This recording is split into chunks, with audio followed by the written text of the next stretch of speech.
and welcome to episode 194 of the FReality Podcast, the fortnightly podcast for all your VR gaming needs. We've got an interesting show lined up for you today as we meet and talk with the creator of the VR indie smash hit, Gorilla Tag. I give you my hands-on impressions of Hitman 3 VR, which just released on PC. We discuss all the juicy specs of the upcoming PlayStation VR 2. And to round up the show, Nathie has got some new releases coming soon to keep your beady little eyes on. But first, let me introduce you to the team and find out their highlights from the past few weeks. And also, if you've got any highlights you want to share, chuck them in the chat and we can read out some of those too. So, first up, this guy has been deep diving in VR for so long, he doesn't know what's real anymore. It's our favorite Frisian. It's, of course, Nathie. How you doing, dude? You all right? I'm doing all right. I don't know about you guys, but it feels like this show has, like the last time the show aired was like 10 years ago. Well, I suppose we should explain because we did a show at the very start of the year, rounding up everything from last year. But to get back into the rhythm of our usual cadence, we kind of had to either do one a week after or have a 3-week break. So that's what we end up doing. But we're back now, and it'll be back every 2 weeks from here on out. So cool. There you go. Yeah, so I honestly don't really have a highlight, but I did see like an interesting game that is going to come out like this summer, and it's called The Last Clockwinder. Oh. And it's a very strange but interesting game where it's almost like a multiplayer, but it's you playing it. So it's like you do a certain move, and then you can copy this move and turn yourself into a clone that keeps doing this thing. So that reminds me of that other VR game. Was it Transpose? Yeah, Transpose. Yeah. Transpose. So let's say I'm trying to make a chair out of wood. So one Nathie is, chopping a tree. And then I like rewind this Nathie and keeps chopping the tree. And then it falls down and the next Nathie, picks it up. And then like you keep copying stuff until you have a chain of like you doing all kinds of stuff until you have a whole like chain reaction, like almost like your own factory driven by you. So this game is kind of using that same formula as you mentioned with Transpose. And in this case, it's kind of strange where you have like this clockwork contraption in a tree that you have to get working for some reason. It's kind of a mystery what this game is going to be exactly all about. But if you're tuning in on YouTube right now and you see the video, it's very cool. It's very cool. It's something I saw and I wanted to just share. I don't think a lot of people know about this, but yeah, it's kind of cool. Something unique, something different, a genre that hasn't been explored that much. Yeah, I have to say that the second that you said that there was going to be multiple Nathies, it actually made me shake. Like the idea of more of you is terrifying. Well, yeah, it could be like multiple rowdies or everything is possible. But I think it's kind of like nice to have something like this return again, and it also has like a cool art style. So looking forward to this, and it's coming like to Steam. It's coming to Quest. I don't know if it's gonna come to PlayStation. Well, I mean, if the PlayStation VR 2 comes out this year, then I'm sure it's gonna drop on that as well. But yeah, if you're interested in like a puzzler that is something else, then keep your eyes open. Nice. Interesting little share there. Thank you very much for that. But glad to have you on the show as always. Next up, after weeks of training at the Jim Barnaby School of Streaming, this guy is the new pilot of this fine vessel of a podcast, guiding its way through the murky waters of the internet.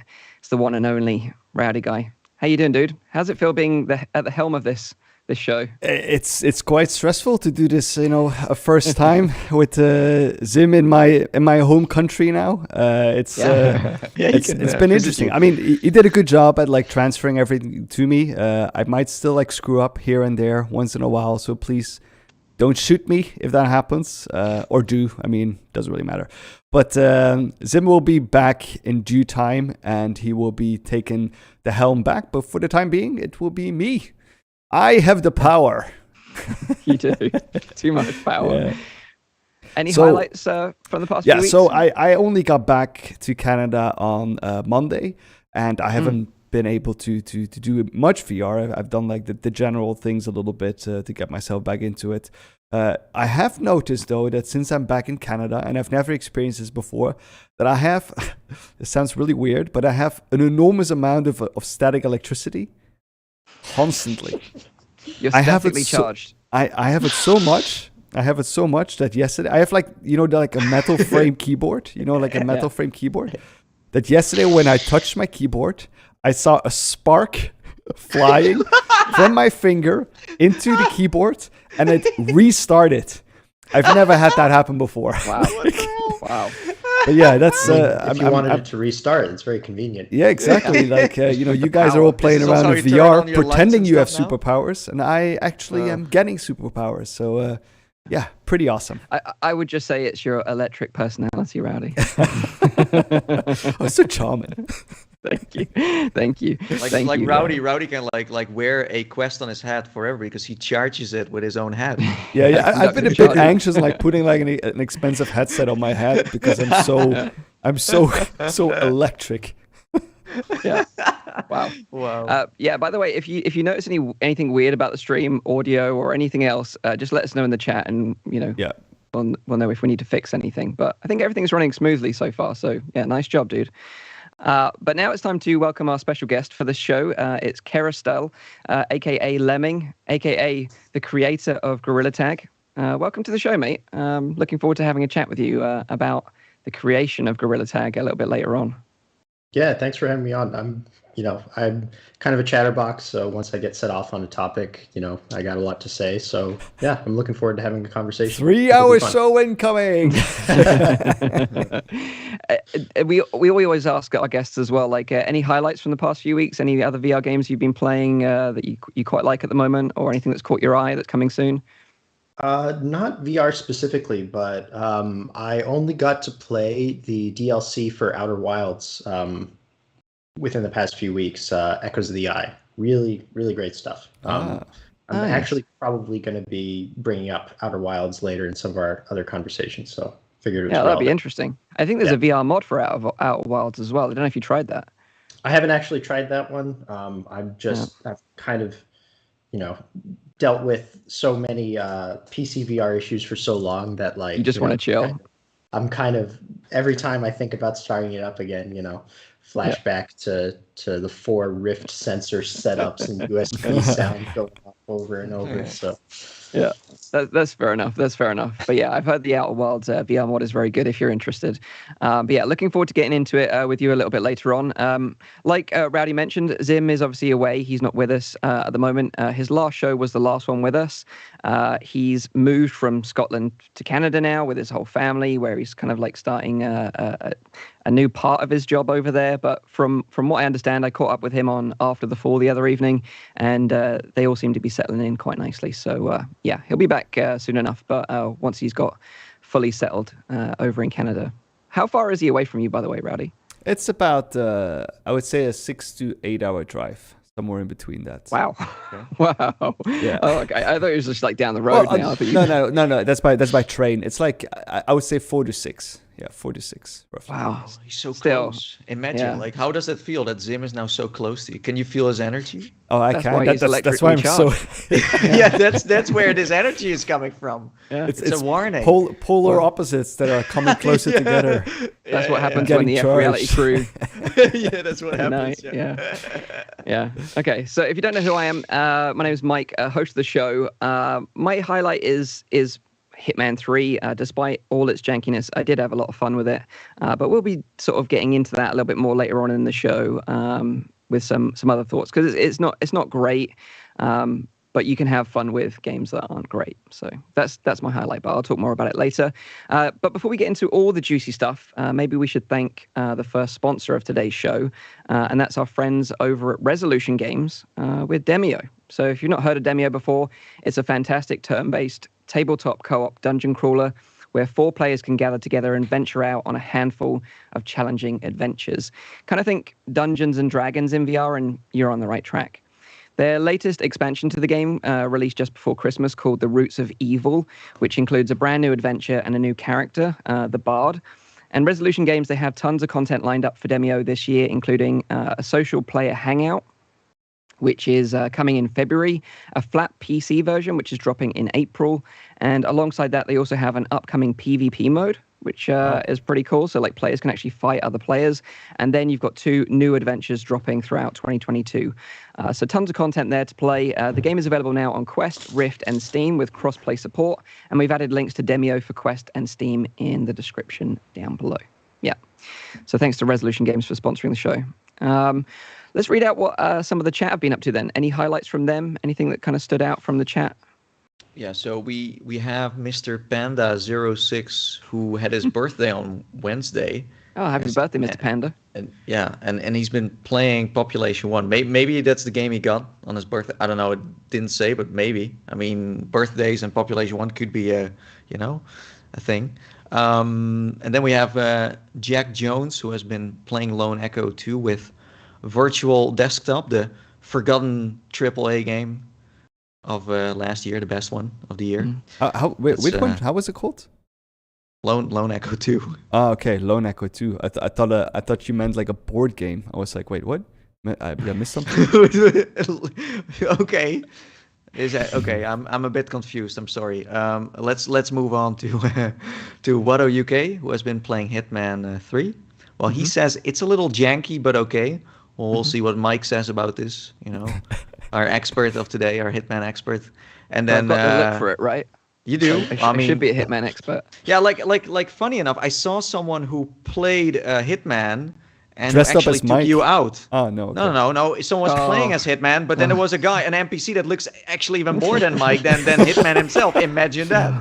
So yeah, you can actually... let's be honest, Mike, he did look like you. Yeah, he did. Yeah, he did. And you can find this character. So the thing is, if you go to the tutorial level where there's like a wooden boat and like it's all set up like fake in I don't know where it is, but basically the first NPC that you encounter, the first one. It looks like me. Yeah, everyone just posts videos saying they're killing me. So yeah, thanks for that. It's so funny. But he has also been playing No Man's Sky, so you're safe. Yeah. Nice. Sometimes. But that's what people have been playing. Cool. Awesome. Yeah, great. So yeah, let's kick off the show then. Obviously, we're going to be talking to Kerastol, also known as Lemming, the creator of the VR hit game Gorilla Tag. If you have any questions for Kerastol, drop them in the chat and we can read some of them out during the discussion. But unless you've been living under a rock and you've not heard of this game before, it's an insanely fun VR game of basically tag.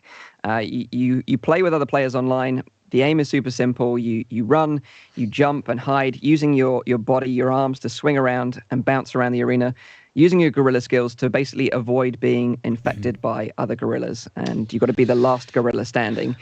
We have obviously all played this together as a team. We had an absolute blast with it. It's available for free on both Steam and Quest, and it's just become this huge success. You shared recently on Twitter that it hit over 2 million players since its launch last year. Insane. So I thought maybe we could, before we get into Gorilla Tag, because we will get into that, maybe we should start about your journey into VR. Like, how did you get into VR in the first place, your first sort of experience with VR? Yeah, so, I think I started the same place a lot of people did, with the DK2. I was following Oculus for a while. That finally came out, went in halfway with a roommate. And, it was instantly, incredible, right? Like, everybody remembers the first time they put on the headset. Like, I remember for me, I was, doing the play-by-play. I think I was doing the, what was the chair sightlines or something, where you look back and forth. I was giving everybody the play-by-play, and they're like, yeah, dude, we can see it on the screen. Like, we know you don't have to. So, yeah, from there, really, I got the Vive and the original Rift once they came out.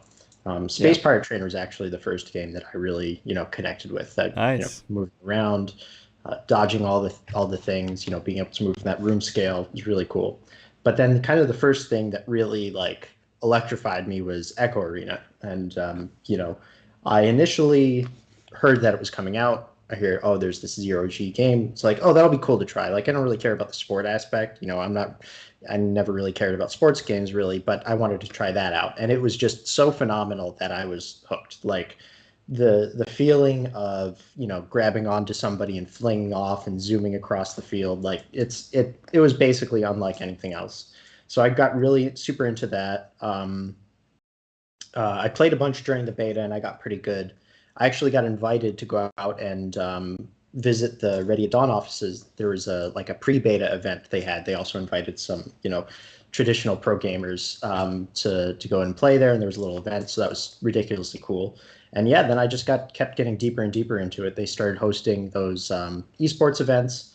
They had some local LANs and stuff at like the Oculus Connect, and then they flew us out to Europe, and like all that stuff went on. So, I got to live the pro gamer life for a little while. I still have like the IEM badge that says pro gamer on it, so I'll definitely treasure that forever. I love to annoy my girlfriend by telling her that she's dating a pro gamer.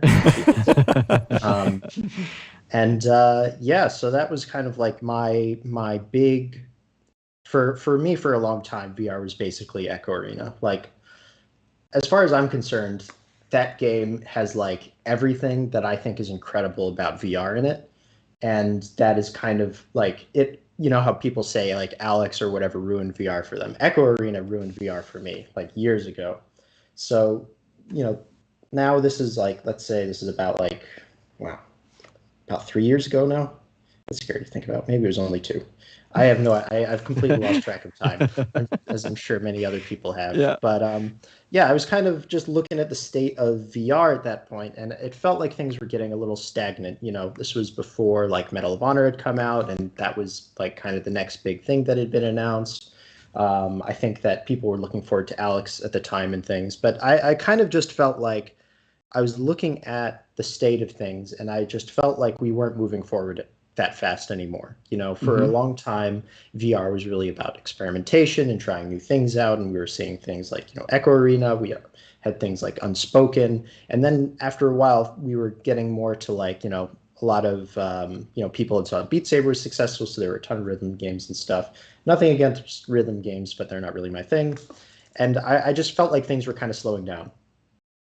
So I figured, I'll try out making something myself, just kind of give it a shot. And the first thing I experimented with was a gesture-based spellcasting game. So I was trying to make it so like, if you move your arms in a certain way, you cast a spell. And the thought behind it was that you would learn how to cast these spells through, there's like something that kind of helps guide you through the movements. And then once you've learned it, those helpers don't show up anymore, and it's up to you to remember like the path of it. And my idea was that this would kind of like mimic the path of like actually learning something. Yeah, and it's funny because you mentioned like the Unspoken, and that had a similar concept, right? Exactly. Did you get into the Unspoken as like a kind of like a pro player, or was just Echo Arena your bag? Yeah, I didn't get into Unspoken as a really competitive player. I got into it like multiplayer initially. I was like close to top. I was actually at the top of the leaderboards at one point, but this was way before they had any competitions or anything. And by the time those happened, like everybody would have smoked me. So I know that really like in terms of gesture base, I know that once VR was another one, where they do magic spells. It was a really good one as well. Had a very big competitive scene as well.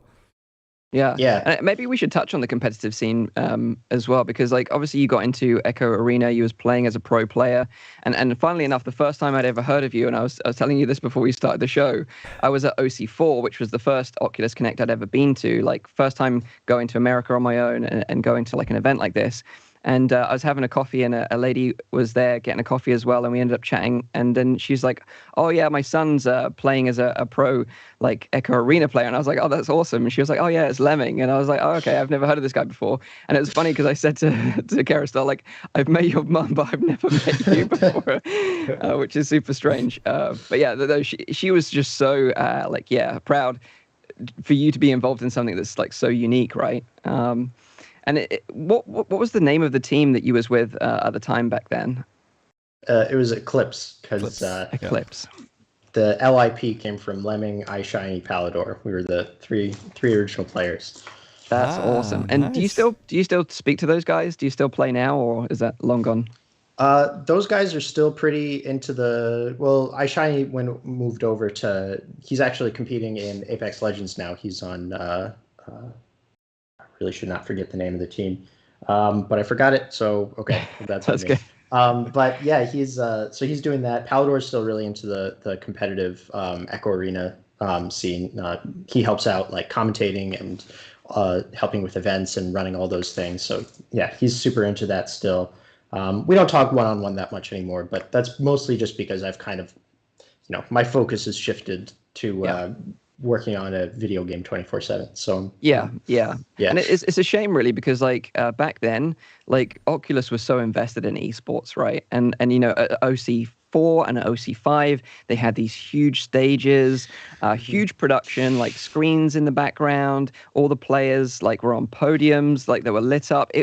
Like the whole production looked phenomenal. Like if you're interested in like VR esports, you should Google some of those shows back then and check out what they did, because it really was amazing. But then after that, they kind of stopped investing in VR esports, right? Yeah.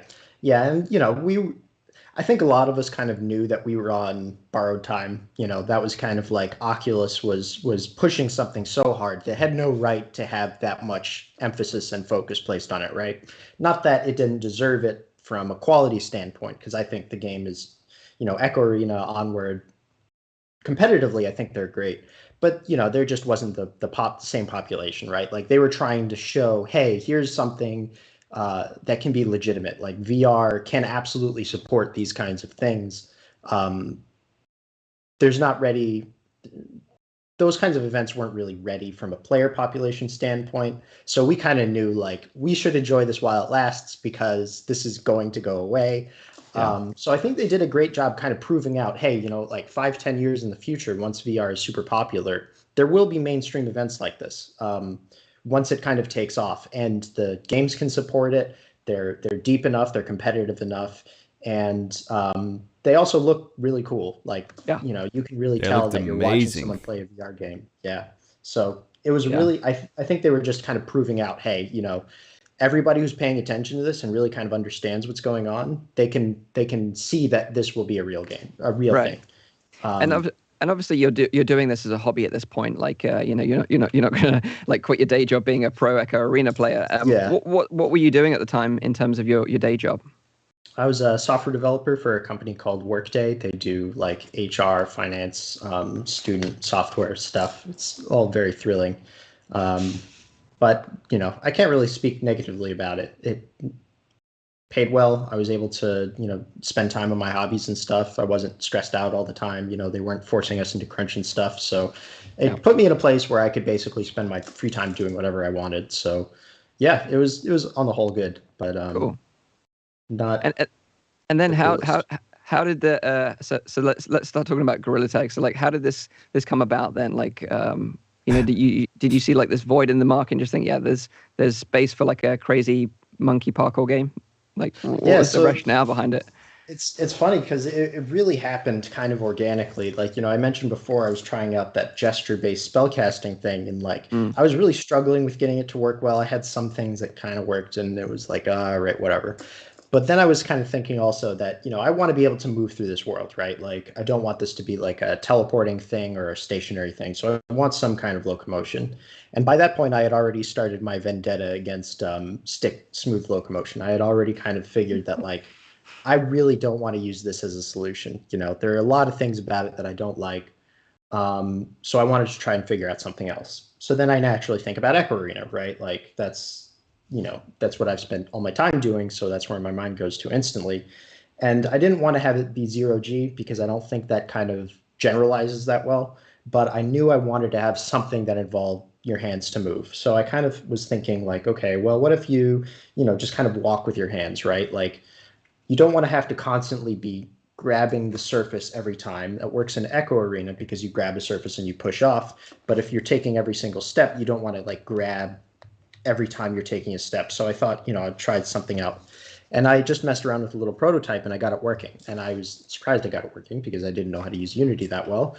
But it just felt so cool. Like immediately it was just like, wow, like this could be a real thing. Like, just being able to see a ledge and reach up and put your hand and push up on it and not need to like press the grab button, time it right, get the angle that you're pushing off, whatever. It just, you start pushing, and once you're moving away, once you disconnect from the ground, you just leave it and you take your next step. And you could immediately do like wall jumps and stuff. So that was super cool. So I kind of sat on that idea for a little bit, and I didn't really know what to use it for, because this was like immediately so much better than spellcasting that I was like, okay, well, maybe I should just focus on this. Like, if this is the really fun part, maybe I'll think about this harder. And then for a little while, I just kind of sat on it. Like, I tried messing around with some movement stuff. I tried making, like a challenge course, and, like a getting over it type thing, where if you mess up, you fall to the bottom. And, it was neat, but it wasn't anything that I felt was like really, really super engaging. And then I actually kind of thought about, well, what if I put tag in it? This was actually an idea that I looked up, kind of like the history of that. And, everybody was thinking about all the possibilities of the Quest before it came out. We were talking about like, what if you could just like play tag with each other in a field? Like, everybody's in their own field and you're just running around playing tag. And then someone brought up like, hey, you could do this in Echo Arena too. And then I was like, you know what, you could just play tag in Echo Arena. That could be pretty fun.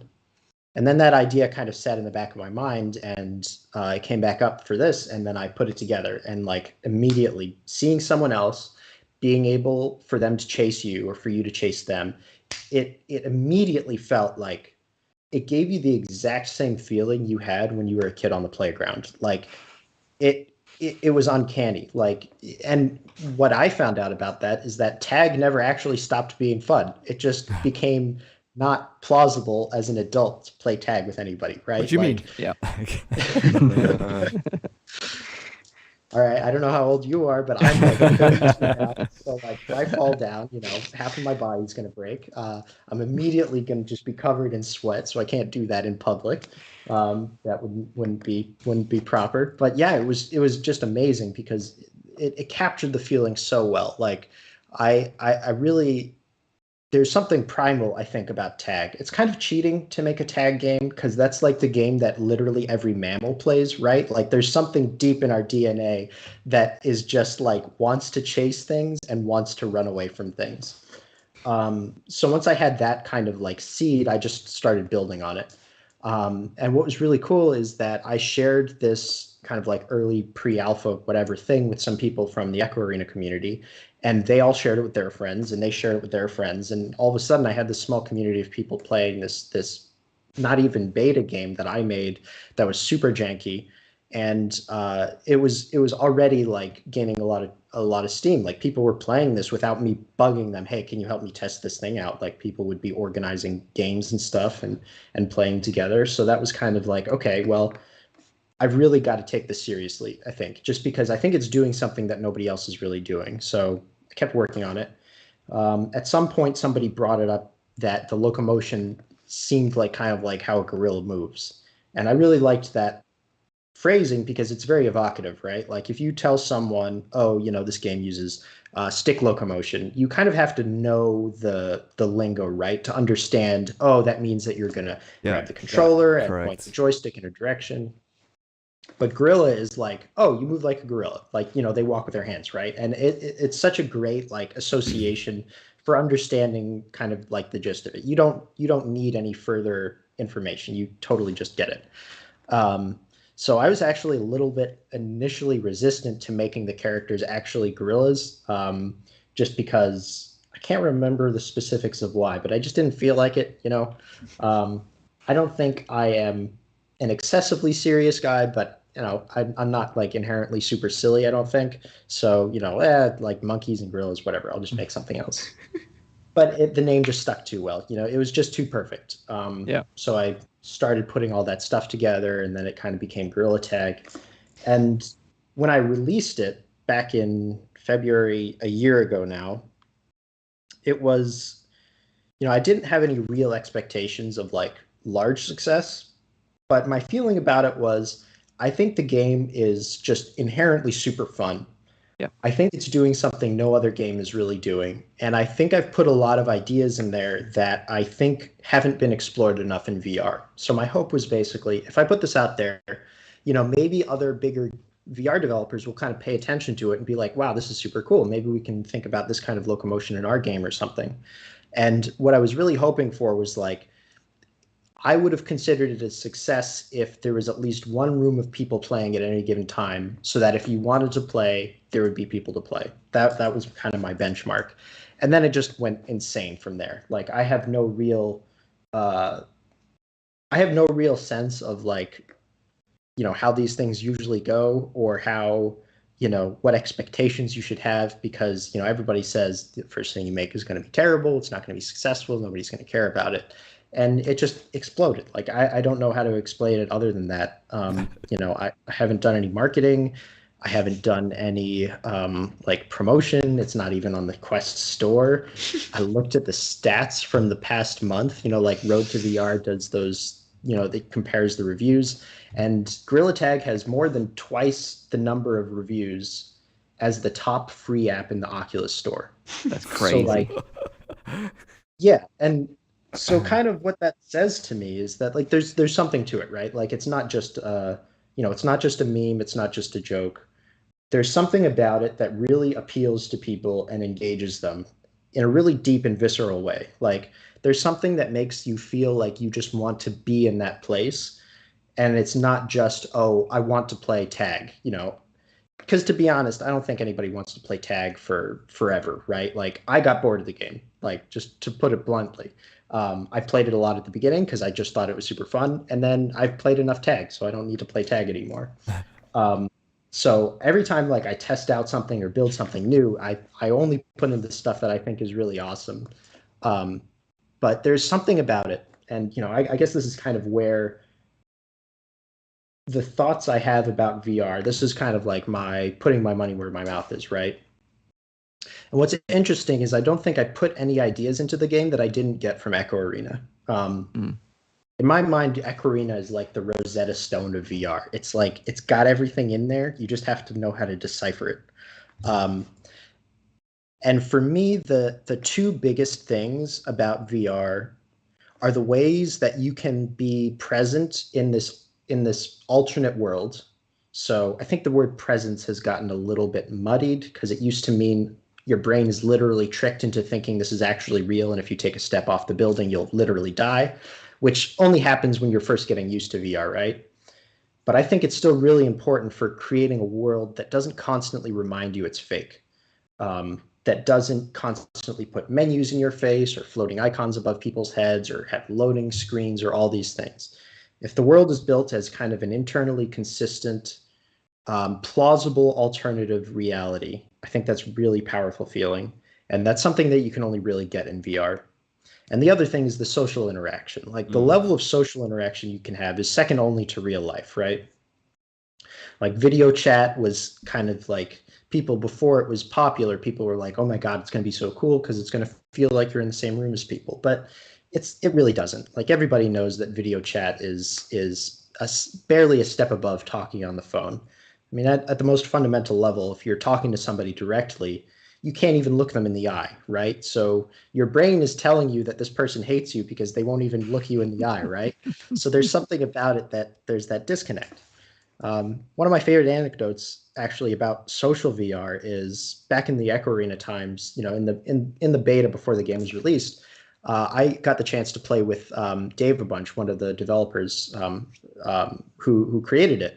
And, we played enough during the beta that when I got the chance to visit their offices and I saw him in person, I knew he was tall. He was like 6'6", 6'7". I don't know. He's really tall. I looked at him and I was like, oh my God, you're so tall. And like, I felt kind of stupid because like I've seen tall people before, right? Like it's not amazing. But I realized that I had the same feeling you have when you haven't seen a kid for a few years and they've grown up a bunch, right? Like, right. You don't say, oh my God, look how big you've gotten, because you're like surprised. Like, yeah, the kids are going to grow. That's what they do. But it's because you have like this mental image of a person that doesn't match up with what you're seeing anymore, right? Like if you remember them as being 3 feet tall and they're 6 feet tall, you're like, oh my God, what happened? And there's like some dissonance in your mind to try and match up the image of the person with what you're actually seeing. And I realized I got the same thing in VR. Like all the Echo Arena robots are pretty short. They're like 5'6", 5'8", something like that. And he was really tall. So I realized that I had spent enough time with him in VR that my brain had created this mental image of him that it was so confident in that when I saw him in real life, it was flipping out that something was wrong. So that like, it sounds kind of silly, but at the same time, it's like, that's actually kind of insane. Like VR is so close to real life that your brain accepts it as reality. So like that's the other thing that I think is super critical about VR is understanding kind of those social connection elements that you can form that you can't do in any other medium. So those were kind of the things that I focused on for Gorilla Tag. The social aspect, which is relatively more straightforward, but the groundedness and internal consistency of the world. And I think the movement really plays into that. You know, if you are looking at a hallway and you're playing with stick locomotion, you just kind of like stand there, you know, straight up, and you point your hand forward and you press the joystick forward, and then your character slides through the world. There's a really disconnecting feeling there because the character is kind of moving in a very abstract way. You aren't directly moving and your character is moving. So your brain is already kind of like pushing against the idea that this is real. You know, you can also do the thing in almost every game where you just like jitter back and forth, you know, you're strafe dodging things and the world is just kind of shaking. You know, you move your hand a tiny amount and the movement your character makes is radically different. And you compare it to something like the gorilla locomotion, where every single movement you have to actually make, and you have to be very intentional about where you're moving. The way the environment is structured, you have a very deep connection to it because you are touching everything, right? Like if you see steps, you have to raise your hand and push it down, raise your hand, push it down. So the way you interact with steps is going to be different than the way you interact with a flat surface. If you're talking about stick locomotion, it's the exact same. You'll just treat it and it'll become a ramp. One interesting way I've thought of to kind of analyze how kind of engaged you are with the world is like if you actually just take a video of someone playing a game and you don't have the reference footage of the actual game. With something like Gorilla Tag, you can actually kind of tell how they're moving, what the environment kind of looks like. Oh, you know, they just reached up, so there must have been a ledge or something, or, you know, they turned around, or they were kind of like grabbing something to climb it, versus something like, you know, any stick locomotion game, or even something like Stride, which actually has some motion in it and stuff. Mm-hmm. But I think that's a very interesting way to think about it because you know, you get such a stronger sense of how the player is interacting with the world. And I think the more time you spend interacting with it directly, the deeper that connection you have to that space. So like when I think about why people continue to play Gorilla Tag, you know, I couldn't say for sure. Obviously, this is a large amount of speculation on my part, but I think that a big part of it is that they just want to exist in this place. You know, when you load up Gorilla Tag for the first time and you come in through the tutorial, it's just this cave, and all you see is like there's a little arrow on the wall, and that's it. You know, there's no like little dude showing up to be like, "Hey, buddy, do you want to press the A button?" You know, it's a very like quiet like starting point where you're just kind of expected to start learning. You know, you're like a baby and you're trying to figure out how to walk, and you know, there's no like. You didn't load up into a tutorial. You didn't load up into, you know, you didn't press the play button. You didn't change your settings first. You're just there. So you kind of start scrabbling and trying to figure out how to move. You get over this little initial hump. You venture into this outside place and you see the sky for the first time. There's a little thing that suggests maybe you can do some wall jumps, but if that's too hard, there's a little ramp you can go up to the side. And then once you get to this cliff, you look down and all of a sudden you're put into a multiplayer room. So like you don't say, I want to join a game, or you're just dropped in. And you're on this cliff looking down at people playing, and it gives you this sense that like there's this world that's happening that you've kind of just been introduced to, and you're peeking down and seeing what's going on, and then you can choose to jump down and start playing whenever you want. So the feeling that I wanted people to have there was that this is like an existing place that you're now visiting, right? Like you came in through the cave. Part of, yeah, and now like the decision you make when you're engaging with the game is not, you know, I want to play tag. It's I want to visit this place. I want to exist in this place, and that's, you know, I'm sure that's starting to sound pretty pretentious. But I really truly believe that is a huge part of why the game is successful. And I think that that's something that most other games don't really seem to get.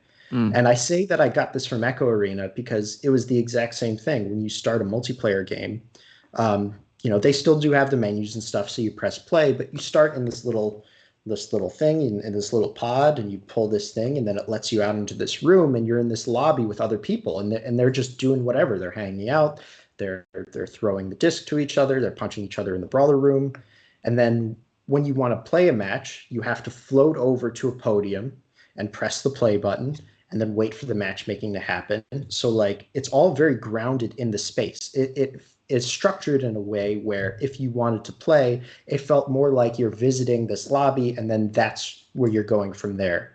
And it's done so incredibly well. Like I love the terminals and all the buttons they have, and like the way that you when you push into them, they react and they press. It's so phenomenal. And what's interesting is that it doesn't feel necessarily super intentional. Like I don't think they set out to create something that kind of hit those beats necessarily. I think that they obviously did a great job, but I think it feels more like a StarCraft scenario, right? Where there were a lot of things about StarCraft that I guess this is boomer talk now, but there are so many aspects to StarCraft that weren't necessarily intentional, but turned out to be really critical for the way everything kind of fits together. Stuff like how if you have an Overlord and 11 Mutalisks, they'll group up in a weird way. So now the Mutalisks can snipe, the towers from the Terran player. And it works out in such a perfect way that it just creates this amazing balance and counterplay that wasn't necessarily intended. But if you kind of like really understand why it all worked together, you can get a pretty good understanding of what people find really compelling about it. So that's why I say, are you a StarCraft player then as well? I used to be. I got to like. Did you start playing that competitively? Not actually competitively. I just played with my friends back in high school. Okay. But I was like ranked D+ on Icy Cup, if that means anything to you. Yeah. But yeah, it's so in the same way, that's why I say that I think Echo Arena is kind of like the Rosetta Stone, because the ideas of moving through the environment physically, grabbing things, pushing off of them.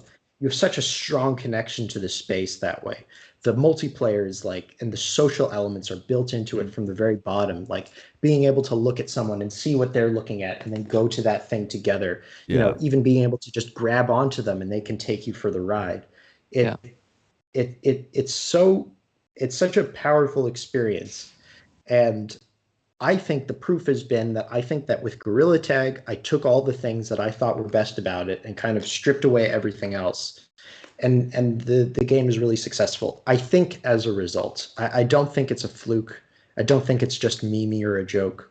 I think that these ideas that I did not come up with these on my own. I just saw what I thought was awesome about Echo Arena and put them into a different game. People are just really connecting with that. And I feel very strongly that if other, VR developers kind of looked at these kinds of things and understood kind of what makes it work and used that learning and applied it to their own things, I think VR, like, so much potential, like an insane amount of potential. So you're saying developers should play more games from other developers? Or ones that are maybe kind of different than the mainstream, because like the genre that your game is in is something we haven't seen that much throughout the years. Like you had Sprint Factor, and you had a few others where you really have to physically use your hands, where nothing is like glued onto the surface. But I think most developers are playing games that are all about stick locomotion, aren't necessarily about the way you move in Gorilla Tag. So are you pretty much saying like look at different ways of like moving around? Because I think like most people, if you ask people like how do you move around in VR, like with the stick. I think a lot of developers still like, they go from the success formula that they know that works on a flat game, and then they take that and they go to VR and they say, oh, it must work here as well. But it simply doesn't work. That's also why I have the frustration often with like the ports that happen so often from like big titles, where there's a lot of hype around that, but I don't always see them working as well, just because it's not made for it. It's interesting because you're sort of insights into your mindset when creating Gorilla Tag actually mirrors a lot of like the conversation that we had with Denny from Cloudhead Games when the consideration was going into creating Pistol Whip and around the movement of the player and how that's so important. And they didn't want to do like a stick locomotion game, so they come up with this formula of like, okay, you automatically move through the environment. So they came up with a different solution, but the whole thought process sounds very similar, conceptually, from what you were saying. So this is like fascinating. So at this point in time, is this? Are you working on this on your own completely, or have you got other people helping you with this, or how's that? Right now, my brother is helping out with the music. So he's done, if you've heard some of the stuff in there already, and then there's more coming. But the rest of it, it's just me. Wow. Now that I have actual like money coming in, because they finally enabled in-app purchases on the App Lab at the end of November. I need to start thinking more seriously about ways of getting other people working on the game, because I don't think I can't. But right up until recently, you were completely doing it on your own. Yeah. Wow. Okay. And at what point did you say to your job, I quit, by the way, and I'm going to work on this monkey game? Like, how did that happen?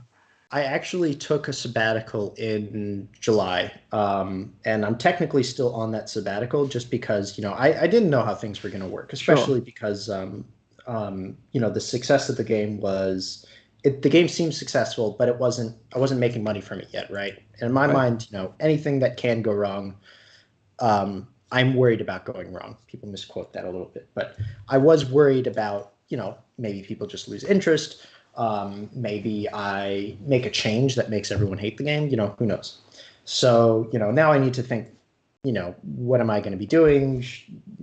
Moving forward with all that stuff, getting other people to work on, now that there's actually money coming in, I need to, consider all that stuff and deal with everything. But yeah, I was still working at my regular job up through July, just because, a big part of it was just on App Lab, if the game was free, you couldn't sell anything. And I didn't want to sell the actual game because, I think most people look at it and see it as a joke, right? Like it seems very memey. It seems very silly.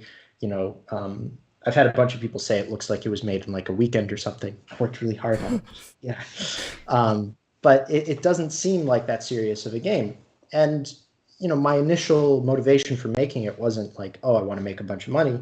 It was, I want to put my ideas about what I think is great about VR into this game, and I want to have as many people play it as possible with the hopes of kind of influencing other people.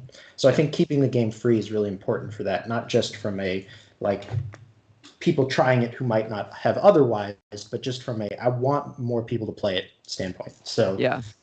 But I think as well, like being free, like you say, people are more willing just to, I'm just going to try this out and give it a go. And then, like you say, they get hooked on it, and then they find a community there, and then they keep playing. I think it's super, super smart. And I wonder if that free to play model is something that other developers should really consider, and then later monetize it with cosmetic items like you have. Maybe it's a smart move, because we haven't really seen much of that in the VR space so far. We've had games like Rec Room, for example, also super successful using a similar model. So maybe it's something else for developers to consider. But one question I wanted to ask you was, like, obviously the game is available on Steam and Quest. You mentioned that it's like on App Lab right now. It's not on the main store. So maybe you could talk about like the challenges of both of those platforms. Like, was one easier to work with than the other, or initially did you think about going down the side quest route, and then was it App Lab, and now is the goal to get onto the main store? Like, what's the plan from here? Yeah, so the game was originally released on SideQuest and Steam. In terms of like actually building the game for it, I'm using Unity XR, so it's pretty easy to just kind of like build for the different platforms. I have had to build in like specific platform features and stuff, like for, buying the DLC and in-app purchases and stuff. So as far as like the whole process goes, building for each platform isn't necessarily harder than any other platform. The huge advantage to Steam is the fact that I could just start doing it right away, right? Like being stuck on App Labs, like not being able to sell anything, being in this weird limbo has been like a huge problem. So that's the biggest thing to Steam, is that, I could just release it and the game was doing well, and then I was able to create DLC for it, and that paid for the servers for a long time. And so that was great. But as far as like the community and stuff, Steam is just so much smaller. Like, it's just,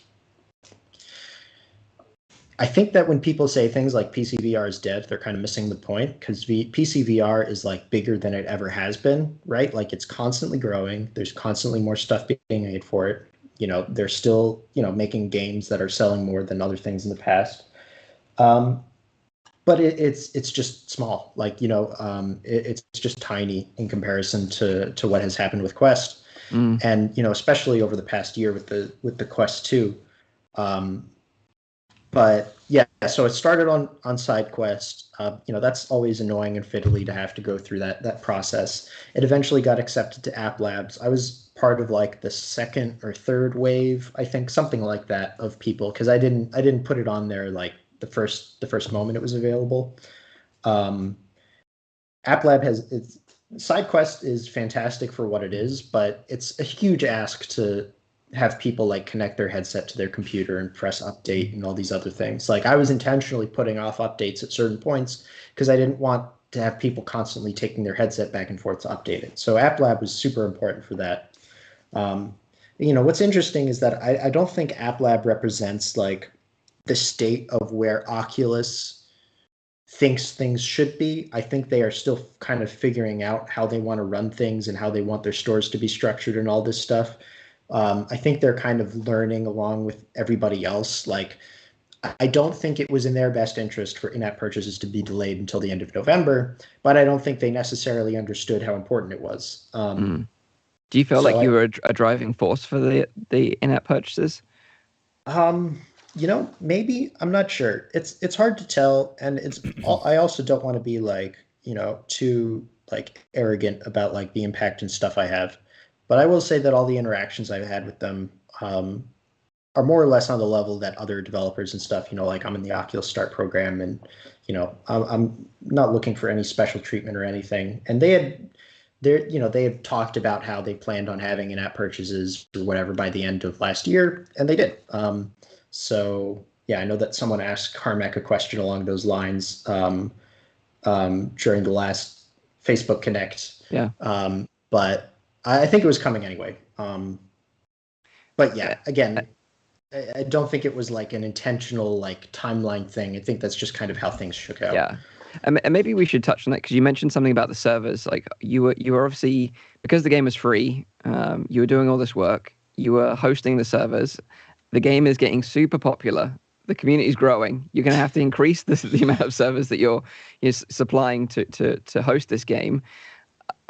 And then you're like, okay, I need to make money from this because I can't sustain this, right? So like, can you give any insight into like what that's like? Hiring servers, or were you doing it locally? Were you having someone manage it? Like, how does that work? So I'm using Photon for the in-game logic and PlayFab for the account authentication logic and stuff, and both of them scale up really well. So like Photon, all I had to do was constantly go to the next level of concurrent users, but they've scaled up fantastically. So I have no complaints about that. But in terms of the price, that was kind of the biggest thing. Is just every month the bill was getting bigger, and the gap between what I was making from Steam and paying in server costs was getting smaller, and then eventually negative. I was actually in the red at one point.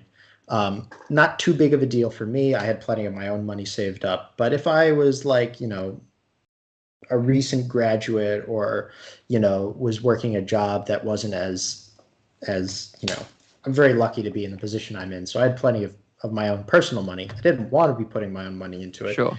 But at one point, I had paid out more in servers than I had taken in from selling the game. So that was a little bit That's an sketchy. important point to bring up, I think, because I think a lot of people still think, developers, they make so much money, and, you have in-app purchases. But at the same time, there's so many costs associated as well with keeping your game running and keeping it up. And I think for a lot of developers, that's important to hear as well, because I sometimes feel like there are developers out there who feel that they're not doing a good job just because, they're not earning anything with the product that they're delivering. But sometimes it needs some time to grow. And if you believe in a product and you know that you're going to succeed, then sometimes you need to push through. It's a risk, of course. It's always a risk, I guess. But I think it's good to mention that as well. Yeah, but now you've got like in-app purchases enabled on App Lab. Obviously, the revenue's coming from that as well. So like now you're in a good position, I guess, to carry on. And like you say, you want to kind of maybe think about scaling up a team and like figuring out the direction of the game from here. But I think another thing that's been like super fascinating, like for me looking in as a creator as well on the creator side, is that you've got this kind of like creator community like growing on YouTube as well that are like solely covering Gorilla Tag, like no other VR games. And they're like becoming super popular. You've got like YouTubers like Apollo, was it J-Man Curly, VMT, Mosa, these kind of guys, just Gorilla Tag. And they're growing like huge popularity and building this community themselves. That must be kind of crazy, right? Seeing this community of creators build on the back of something you've created, right? Yeah, it's pretty surreal. You know, it's hard for me to know how I should be engaging with these things on some level because, you know, anytime I run into a new situation, the only thing I can think of is like, dude, I made a silly game. Like, I'm not qualified to understand what is actually going on here. But yeah, it's been really crazy to see, like, you know, especially on TikTok. Actually, TikTok is like, there's been a huge. Like, I mean, I felt like I was too old for Snapchat, so, you know, let alone I don't get TikTok at all. Like, but the game has been really successful there. Like, I think that, like, you know, it's actually kind of interesting because for my part, you know, I added stuff like I added that third person camera where you're like looking, if you're playing on PC, you can see the character and stuff. And I thought that would be a much more engaging way of kind of watching other people play the game, because I feel like that gives you a much better sense of like how they're actually moving, interacting with the environment and all that stuff. But still a ton of first person stuff, so maybe I understood less than I thought.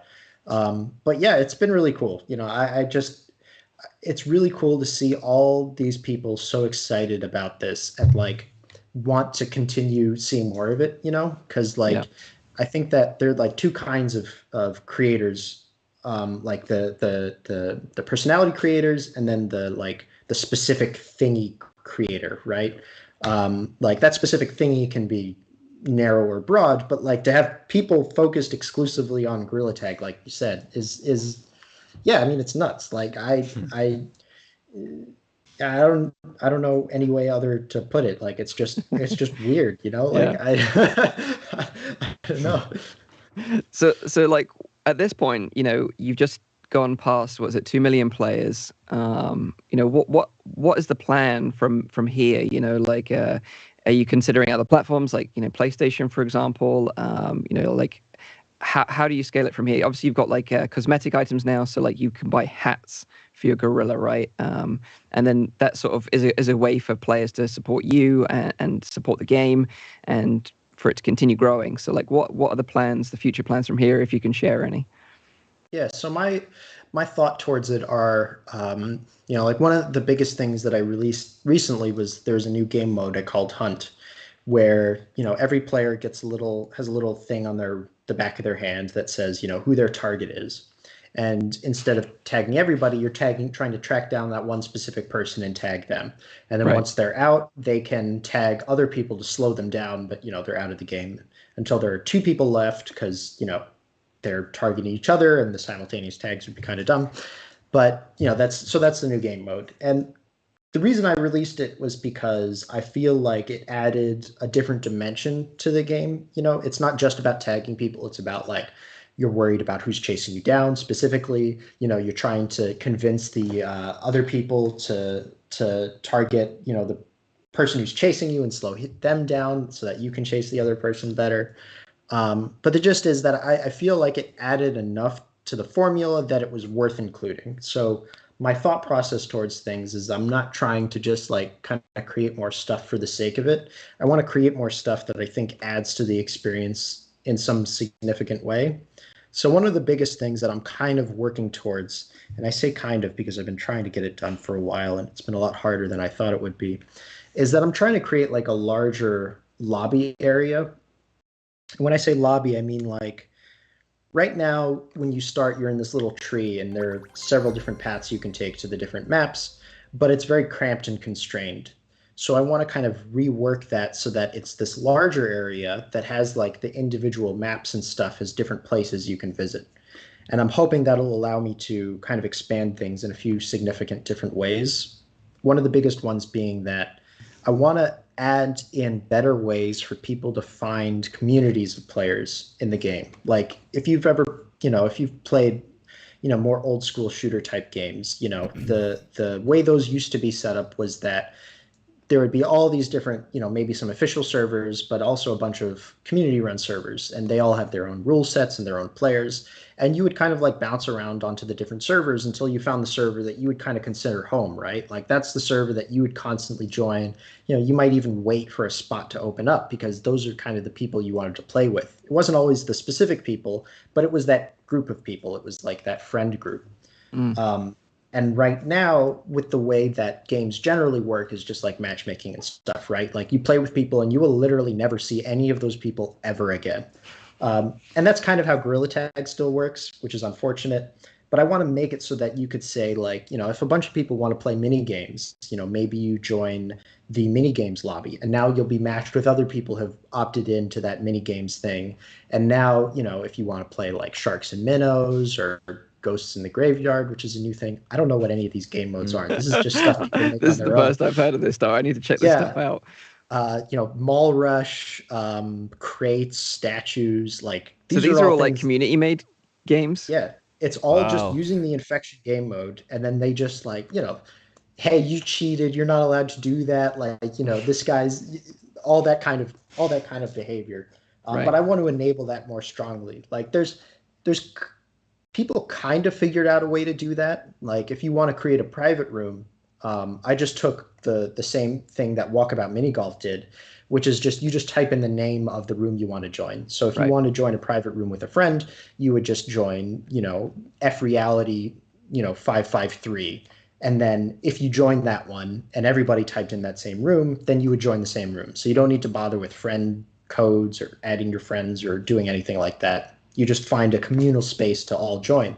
So what people have been doing is stuff like they'll just join crates. And if that one's full, they'll join crates 1 or crates 2 or sharks 1, shark 2. So that you kind of get that sense of community just built within the tools that are already there. So I think that's super cool. And that's kind of the direction that I want to push things in.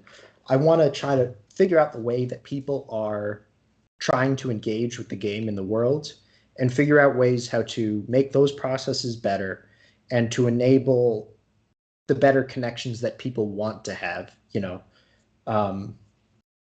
lot of talk there's been about stuff like, there are too many, young people playing. Like, I don't want to listen to a 13-year-old kid screaming at me, all these kinds of things.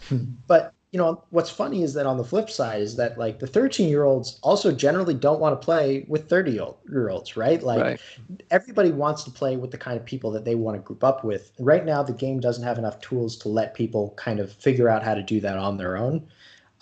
Could you base it on height or something like fun like that? Yeah, but then, I don't want women tend to be shorter and, just shorter people in general might get screwed over. And like, I'm not going to add something that says, hey, are you under 18? Here you go. You can play with under 18 people. Like, I'm not going to. Put like some kind of like algebra sum in there that you need to solve before you. IQ level. Yeah. Like there's, it's a tough problem, like it's just really hard to actually do that. And I think that's part of the reason why it hasn't really been solved. Like, there's no API for me to say like, hey, Oculus, how old is this user? Right. Everybody would hate that, right? Like, yeah, they would, nobody would actually. It would be an interesting thing to solve because if you look at like, around Christmas, so many new people got a Quest. Most of the social media pictures I saw were from kids. And now you suddenly see like 6 dudes playing poker every night. And then suddenly like 2 kids join them and they completely ruin their, nightly moment. So it would be interesting to see how can you create a system that can kind of, it's like a matchmaking system in like mainstream games where I just join a game and I'm getting partnered up with people that are playing on the same kind of level as me, you know. But Then it's more like something personal. you could like implement as like a banning system, like that. For example, 60 or 70% of the lobby needs to agree with the ban, or private matchmaking, that you can just have private lobbies where you only have like custom invites. Then you kind of solve that problem, though. Because I mean, banning kids from games is not something that anyone wants or should do. Or they get like branded with like a toxic T-shirt or something like that, or a toxic hat. That'd be hilarious. Yeah. So that's moderation is really an interesting topic that I've spent a lot of time on. I can imagine. Yeah. So there's so the way the game works is that on every map there's like a little scoreboard that lists out everybody who's playing, and you can look at their name and see what color they are and what their name is, and then you can also mute that player and you can report them. And when you report them, you can report them for hate speech, toxicity, or cheating. And I intentionally made the system like way too easy to report people. I've had a bunch of people come into the Discord and be like, "Oh my God, I just accidentally like jumped on the board and reported somebody. Like, am I going to get banned for like false reporting people and stuff?" So it's like, no, calm down. You're not going to get banned. It's fine. But I kind of went the opposite way that a lot of games go, kind of intentionally. Like, I think in most games, it's kind of a pain in the ass to report people. Like, you have to like find their name and select their name and then type in the reason and then like write a short thing and like maybe upload a video, or even there's no built-in thing, you have to like send a separate email or whatever. All things that nobody will ever actually do. So I made it really easy to just go up and report people. And I think that has paid off a lot because the people who are acting really egregiously, like, they show up really fast, if they're going to a bunch of different rooms and they're just screaming horrible things or harassing people, whatever, people, it's pretty easy to just go to the board and say like, "Hey, everybody, report this guy," or whatever. So I've spent a good amount of time kind of like working on that system and tweaking it. And I think it is better than most other moderation systems in most other games. And I think it's because I'm not afraid to ban people. I think a lot of developers are very squeamish about actually enforcing bans because I think they're more concerned about upsetting people, in a lot of ways reasonably. Like if someone pays $20 for your game and you just ban them out of the blue, they're gonna be pretty pissed off. But when the game is free, it's a lot easier. And I think it's really important because I also have an escalating ban system, right? Like that most people use, but my bans are pretty harsh. Like the first time that I ban you, it's probably going to be for about 2 weeks. I think that a lot of games will start with like, 6-hour ban, 12-hour ban, 24-hour ban, 72-hour, but mine start relatively aggressive. And I do that for 2 big reasons. The first big reason is I think a lot of people who just want to like join up and don't actually care about their account and just want to like, be horrible to everybody. They get banned 2 weeks. Wow, that's a long time. And then they never play again, right? Because it's so long that's effectively permanent for them. But then for other people who I think have a chance to like actually modulate their behavior, I think 2 weeks is actually long enough where they will be forced to think about why they were banned and like it's enough that they don't want to get banned again. Yeah. It's great. It's great. I think it's fantastic. And I think that the thing in VR right now is like, I always said this, like being a troll is an expensive hobby in VR. Like in the mainstream scene, you have people with like these Intel Core Potato laptops and they can start trolling everyone. But in VR, the chance that there is someone like toxic in a game is actually quite small. But if it does happen, and as you said, you don't enforce it, then people keep doing it. And toxicity is also something that can be contagious. You actually get more trolls, So I think it's a good system. Yeah, like banning people for 2 weeks. It's fair. It's fair. And there's another thing that works so well that like I think more people should do it is that I have a name filter. So if you want to enter an appropriate name, you can. But I just ban them. Like if you enter your name as the N-word, I don't like say, "Oh, you can't do that. Put in a different." I just ban them. Like just 2 week ban. Like you shouldn't have done that. Like the rules are right there and you very clearly cannot do that. So like, why am I going to make it so that they just keep entering names until they get one that goes through the filter? I just ban them immediately. And that catches so many people. And I think it sets a really great like standard of behavior. And obviously there's still a ton of toxicity. I'm not going to pretend that like I've single-handedly solved it or anything. But I do think yeah, I think it works pretty well. Like, I think that, if you act out of line, you will get banned sooner or later. Sometimes later, not everyone wants to report people. A lot of people just kind of deal with it or whatever. But sooner or later, I think you will get banned. And I think it really helps with kind of making sure that there's a standard of behavior. And, like you said, it's contagious. And I think it's contagious in both directions. If you allow toxicity, people will become more toxic. But if you push away the toxicity and make people have a higher standard of behavior, I think that also spreads as well. Like, if you are a new player and you were put in a room where everybody's, having a good time and acting well and treating each other nicely, then you're more likely to do that when you run into new people. Absolutely. And if you jump in and everybody's being horrible, then you'll be horrible to whoever comes next. I mean, that's why you always see comments about people like saying like, oh, haven't you played a multiplayer game before? Don't you know they're all toxic? And it's like, they don't have to be, right? Like, I think it's so fascinating. Like, you've obviously put a lot of thought into, all the nuances of this game. And I think, like you say, a lot of people look at it and think, oh, this is really simple. Like, and I think you've kind of got this like minimalistic view, but everything's very well thought out, actually. And I think that's the kind of magic behind it. On the face of it, it looks like this super simple game, but there's actually a lot of thought and depth that goes behind all these decisions. And I think, what you've told us today is super fascinating. And like, so with the future, the plans for the future, do you think it's likely that, that this will ever be on like PSVR, for example? Obviously, we're going to be talking about PSVR 2 shortly. Obviously, now it's got like full motion controls and inside-out tracking. Probably wasn't possible on current PSVR, but something like PSVR 2, is that something that you're considering in the future? Yeah, I mean, I'd love to have it on as many platforms as possible. The main consideration would just be like time and effort. Like, I don't know how difficult it is. I don't know how long it takes. And that's the kind of thing that I'm going to be, needing to work towards now that I have actual like big boy money. But yeah, there's like, I've got no ideological reason not to. And practically, like, if the game runs on a Quest 1, it's going to run just fine on a PSVR 2. So yeah, I'd love to have it there, and it's just a matter of like the nuts and bolts of getting it actually on the platform. So we've got some questions from the chat.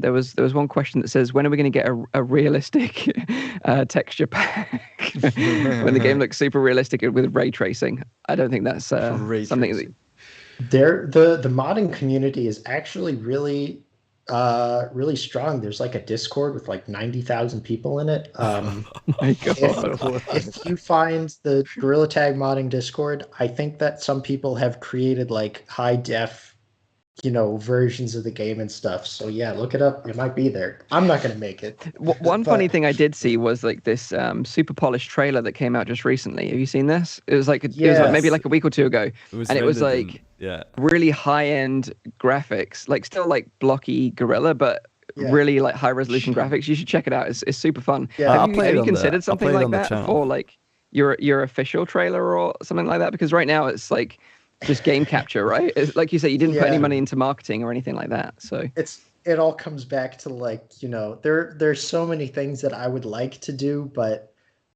I need to figure out how to like have an actual business behind doing all these things. Cause like, I mean, like, I think that what I brought to the game was the ideas I put into it. And, like you said, I put a ton of thought into basically everything I've done. And then, I drew the thing on the $30, tablet I got, and, trying to remember back to like the drawing classes I took in middle school. So I am limited by my weak human body. I need to get more human bodies working on the game. I would love to do that, and I just kind of need to figure out how to get to that point. Cool. And imagine like there's no end of community members that are wanting to help you out there, right? So, and I know like Beat Saber did super well, like hiring map editors from the community, and now they're like working with the official team. So I'm sure that's probably something you're looking into as well, right? Yeah, I'm trying to find out like what. Yeah, it's on my mind. Like this kind of comes back to one of my earlier points, which is just like, I built this game, but that doesn't give me any qualifications for like project management or like creative direction or like all these things. So like, I got to figure that stuff out, right? Yeah. Well, I think the whole process has been fascinating. It's been really insightful, and I'm sure like budding developers out there will probably get a lot out of it listening to you talk about, like, especially a lot of the thought that's gone into some of the decisions that you've made. And we love the game. We wish you all the best success, and hopefully we get to chat to you again in more detail in the future and see where Gorilla Tag has evolved from there. So thank you so much for coming on the show and talking to us about it. I think it's been really great. We'll send you the paycheck for all the broken furniture as well. I'm sure that's happened, but I'm sure they've been having a blast. So everyone who breaks something is like, oh, I hit my table 5 times and on the 6th time it broke. It's like, woo. At least the game was free though. So have you ever tried to play a Gorilla Tag in like room scale in like a big like warehouse or something? Have you tried that?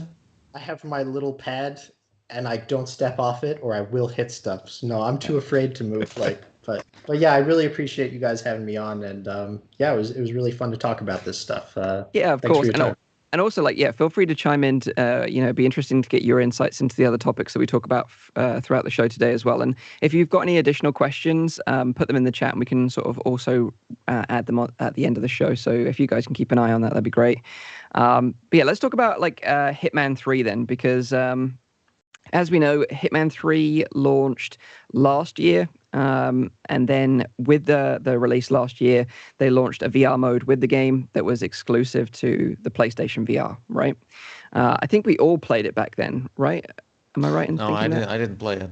You didn't play it back then? And you haven't played it now, I take it? No, now definitely I'm not going to play it. I'm going to wait it out. Okay.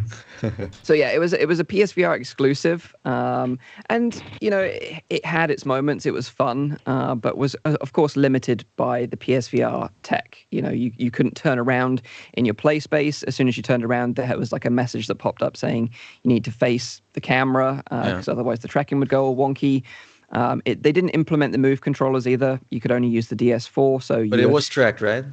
Yeah, it was tracked, so you could melee people, you could punch people, but it was just using the DualShock, which was kind of rudimentary. But for what it was kind of fun. It was kind of fun. So obviously, I played it back then. I enjoyed it. I said in my review back then, I was looking forward to the game eventually coming to PC. Well, that eventually happened, and it happened this week. The game was released on Steam. Previously, I think it was exclusive to the Epic Games Store. Yeah. So they released it on Steam with their Year 2 update, and within that Year 2 update was the VR mode for PC VR. So you could play it on Quest, connected to a PC using AirLink or Oculus Link. You could play it on Index, Vive. You could use Vive controllers, but they didn't necessarily recommend it. They didn't say it would be the best experience, but they did kind of say it was supported. The only group of headsets that wasn't supported was Windows Mixed Reality. They specifically said the HP Reverb G2, in fact, on their website, but I would imagine that means the whole Windows Mixed Reality platform is kind of out the window. And I'm not even sure as to why or what happens if you try and use that headset yet, but that's what they said. So yeah, I was kind of excited, of course, being you're a big fan as well of this franchise, it's a really cool series. I agree with you. Yeah. It's a really cool series, and the thing is, after I played it in VR on PSVR, I actually carried on playing the game flat on PlayStation because I enjoyed it so much. And we all know that anything stealthy in VR is twice as cool, right? Because when you play, for example, the Alien Isolation mod, that's one of the worst VR horror games. You have Phantom Covert Ops, you have games where you need to be stealthy. I don't know what it is, but I start giggling immediately. Well, it's hilarious. I think the main thing here is that it lends it VR lends itself so well to kind of role play as you just dress up as something in this world, and you're I'm actually gonna act like I am this person now. I think Hitman is the perfect example of how you do that. I think with the PlayStation VR version, it had a lot of jank to it, but I think that could be, you kind of gave it a little leeway. You gave it a pass because the hardware was limited, and we were kind of hoping for this kind of unlocked, full independent motion control game on PC. And so when IO Interactive announced that it was coming to PC, we were we all got pretty excited by it, including myself. So Obviously, as soon as it dropped, I bought the game. Then they actually gave me access to the game with a Steam key. But either way, I'll tell it how it is. But essentially, I think there were high hopes that you would be able to, really interact with the world in a better way using the motion controllers. But from what it seems is that it's kind of more of a port of the PSVR version and the DualShock controls that have kind of just been adapted to motion controls. Although like the first like signs we saw of the PC VR version kind of hinted towards like full VR support from the videos they showed. Yeah, you don't really have that because the thing is, your left hand is mostly redundant. Like you can't interact with the world with your left hand. Some assassin, right? Yeah, and like Buck, who's a fan of the show, he's a left-handed player, so that's awful for him. He can't. Yeah, but even if you play with your right one, then you're not using your left one, so you're basically always playing with one hand. Well, you have to play with one hand pretty much. Like there are button pushes. Why are you not using two hands? Well, I mean, Hitman has two hands, right? Yeah, of course. It's just as far as I know. We all know that's too hard to develop two hands in a VR game, right? But yeah, so I don't know why they went down this route. Obviously, just adapting it from the PSVR version that they've already created is what they did. It seems like they didn't really invest more time or money to really make it what it could have been, and the potential there. And that's the thing with this game, because it's such a huge game. Like even Hitman 3 on its own is a pretty big game. When you also add in the fact that you can play the original Hitman and Hitman 2 in virtual reality as well, there is a ton of content there. And I think that's why everyone got excited, because they're like, oh, okay, we've got this game that's like a fully fledged game. We can spend hours and hours in this world that they've created. And some of these worlds are beautiful. You've got like a racetrack with a beach. You've got like these, mansions in the moors in England. You've got, Dubai skyscraper, beautiful environment. So that's pretty exciting. But when you actually play it and you get into the shoes of Agent 47, you feel like super limited with what you can do, because every interaction with the world is like a button push. So, you've got like a terminal there with a big button on it, and you instinctively as a VR player, you just want to press the button, right? Yeah. But no, you can't do that. You have to press B on the gamepad on your controller. Same with picking up items. It's you use the grip. I mean, it's not like I know what you mean. Like remember like the Fallout port where it was kind of the same thing. It wasn't necessarily annoying, but just not even trying to like make it feel like you're pressing the button. Like, yeah, I get it. Like you want to press the button, but if there's some kind of middle ground where you can still kind of feel like, but here, I've seen your gameplay. I mean, it's a very strange. Can you call this VR? That's what I wonder. Well, is this VR?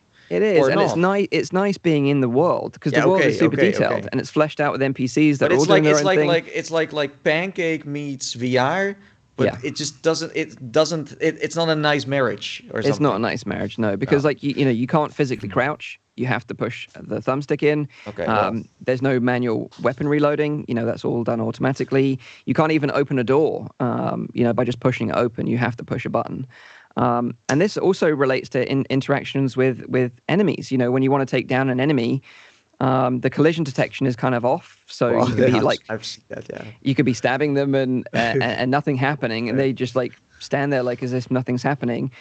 But what they don't tell you is that you actually have to prime the weapon. So as well as holding the grip button, you have to hold the trigger to make it interact with them as an enemy. But as a VR player, you're just not used to that, because your natural instinct is to just pick up an item with the grip button and just start using it as a weapon. So everything just kind of feels off. And like Kerastol has said, there's a lot of thought and research that went into some of the decisions he made, and this doesn't feel like that's the case. It hasn't been carried over into VR with the same love and attention that it should have done from the developers. And whether that's just because the developers are relatively new to the world of VR and they don't necessarily understand the implications of some of these poor decisions, I don't know. But the thing is, like what like I was talking about like Fallout, because if this came out 4 years ago, it would have been a different story. People would have been like, oh, it's fine. But like we're now at the point, this is not acceptable anymore. Yeah. You can't pull this. You can't sell this to people anymore. And I think that's why a lot of people are so upset about it, because it's such a huge franchise, It's the kind of game that would attract someone to VR. Like if you're a fan of Hitman and you're like, oh, I can play this in VR now, like I can actually be Agent 47. That sounds epic. I'm going to go and buy myself a VR headset to connect to my PC and play this. They play it for the first time. They're like, this is like VR. This is what everyone's been raving about. This is like awful. Like this is terrible. I'm never going to play this again.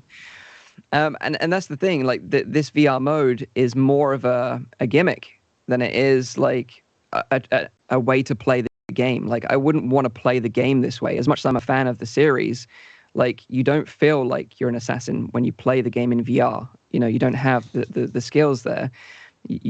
But it is like the thing that I've been like thinking about is like it is concerning to see that AAA studios think that they can just use VR this way and just kind of quickly use it like, okay, we have a big update and you can now play it in VR, and they see this as like, okay, now it's VR. As I said, like this is not acceptable VR, but I'm sure there are more studios who think like, oh, next game, let's just put some. This is not. I think we've got examples of dev studios that have done it incredibly well. No Man's Sky is a great example of that.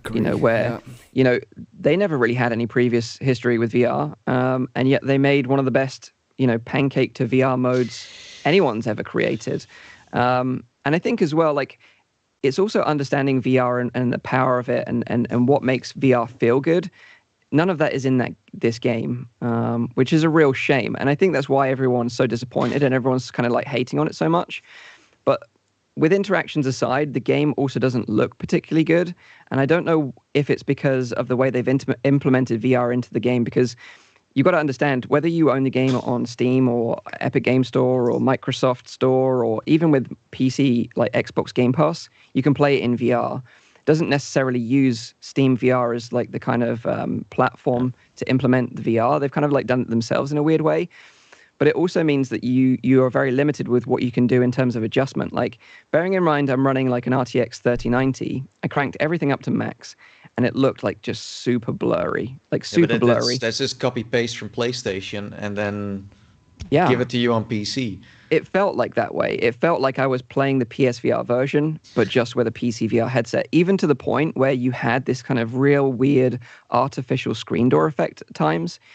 You notice it more when you look at the sky, which is really weird, but it's stuff like that are in there, and you just walk away from the whole experience kind of disappointed. Yeah. So ultimately what I said was that, if you're desperate to play Hitman 3 in VR, is to try out the Xbox Game Pass version, because then you're not having to spend like, what is it, $50 on Steam or Epic Games. You can just pay, like the subscription, and also you get access to all Hitman games 1, 2, and 3, so you can try the original games in VR as well. But I've just got the feeling that people will try it as like a kind of a gimmick to feel what it feels like, and then they'll be like, okay, that's fun. I understand it. I'm going to go back to playing this. The problem is just like Lemming said before, again, like it's that idea of presence. If you don't feel like you are Hitman, then it's not a Hitman game.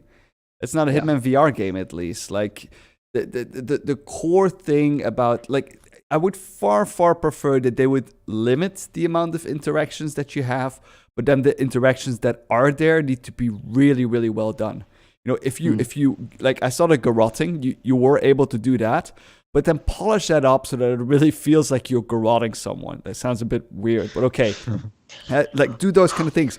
Opening a door. Like, if you can't open up a door in a VR game, then find a way not to have any doors or something like that, but don't like make it a button push. Like, just make it all like hallways where you walk through. You don't need to open any doors or whatever. But these are like core concepts that you expect from a AAA developer to implement into any kind of game, and just going the lazy route of like, oh, let's push a button to poison the pills and let's push a button to open the door. Then don't put it in there. Don't put it in there, because it makes it worse. The surprising part is, like, a lot of people pre-order games. I always say pre-ordering is a crime. Don't pre-order games. Bad idea, okay? It's been a bad idea for years now. And the whole AAA VR scene in general is kind of tricky. Like indies, okay, I get it. But the thing was, like, I've seen people pre-order it. They played it, and then there are still VR players out there who say, like, yeah, but it's not so bad. I mean, yeah, I can't play with my, my one hand. I'm like, well, where are the standards? And then you see people like Mike saying, yeah, maybe don't spend your money on this. And there's still people who say like, yeah, this man is crazy. He's told complete nonsense. I'm like, where's this? Where's the standard? Like, I think with Resident Evil 4 VR, we've kind of reached a point where we're like, okay, the combat scenes shouldn't have been in third person. That's the only thing that was really bad about it. But the rest is fine. It's an acceptable port. You can use your hands to grab a lever and move some things around. It does feel arcadey, but it's a nice middle ground where, okay, it does feel like VR. It doesn't really feel like VR. It's in the middle. But with this one, yeah, it's a weird mix. But as I said, I'm so concerned about that these studios think that this is like a way to sell VR and just launch with this.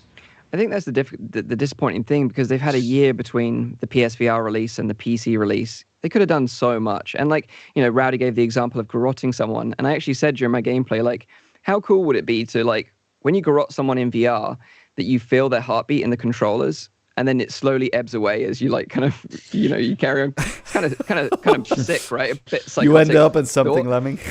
but it's little like nuances like that, little interactions like that make a big difference, And if the thought had gone behind these interactions and how they feel as a VR player, they could have had something really magical. And I think as well, having seen so much good stuff come out of like the VR modding community over the last year. Some mods have been fantastic, like the Resident Evil 2 VR mods and like the Risk of Rain mods, Outer Wilds, like we mentioned earlier. Like, it seems like these modders are kind of understanding. And I think it's because, a bit like Kerastol said with Gorilla Tag, they're fans of VR. They're fans of VR in the first place. Players. They want to experience what it's like in VR, and the passion translates over. Whereas, and they do research, because I think research is the core problem here, where these guys who worked on it have maybe never played like a VR game before, or the person who actually is on top who says like, okay, we're gonna turn this into a VR mode now, has never played VR before. But I just find it very shocking, because these are big studios, they're staples in the gaming scene, and this is how they look at VR. We're still at a point where VR is not being taken serious. That you can be kind of saying that at this point. I think what worries me now is that it's unlikely that, although they've put out a patch, I think it was like yesterday, to address some of the performance. And I also understand that update 37 on the Oculus Link side has caused some issues with blur when using that setup. So I don't know if that was compounded by that. I'm not quite sure, because when I tried it on Index and I tried it using Virtual Desktop, it was a little bit better. So maybe that could have been, but it's still not great. It's still a bit blurry, but maybe it was just compounded by the fact they had this issue.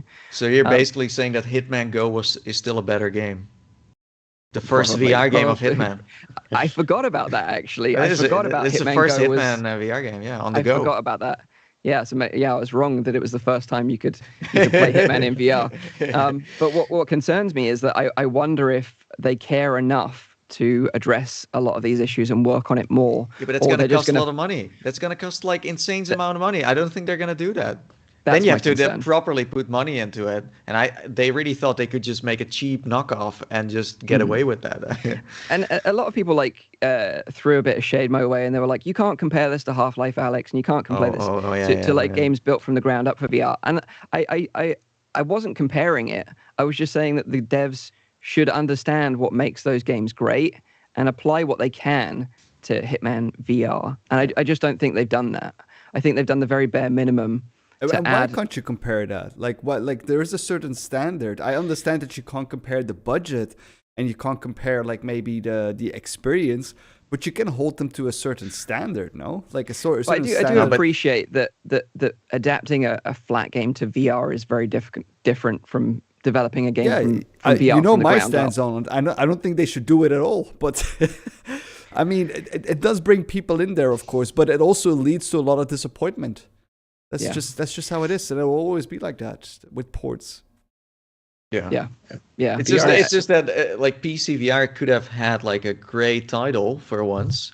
And as you said before, the PC VR scene isn't that big, and these are the titles that can really kind of give it some spark again. And then this studio completely ruins that by bringing this out. So yeah, it's a real shame. So yeah, ultimately, like I said, I wouldn't recommend buying it just for the VR mode. I do think it's a fantastic game if you plan to play it flat. It's a great game. Yeah. And if you want to experiment with the VR mode, Xbox Game Pass is the way to go without spending too much money. Did you have any input on that still, Lemming?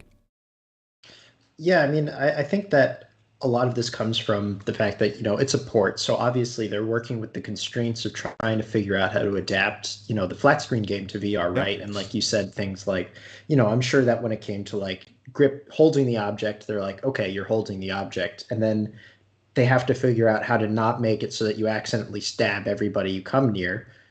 Because in the flat screen game, right, like if you're just walking near somebody and you don't press the stab button, he's not just going to turn around and get someone in the neck. So they think, okay, well, we'll make it so you have to press in the trigger, and that will mean you're intentionally trying to stab somebody. But then you have the disconnect where if you stab someone and you're actually stabbing them without pressing the button, it doesn't happen.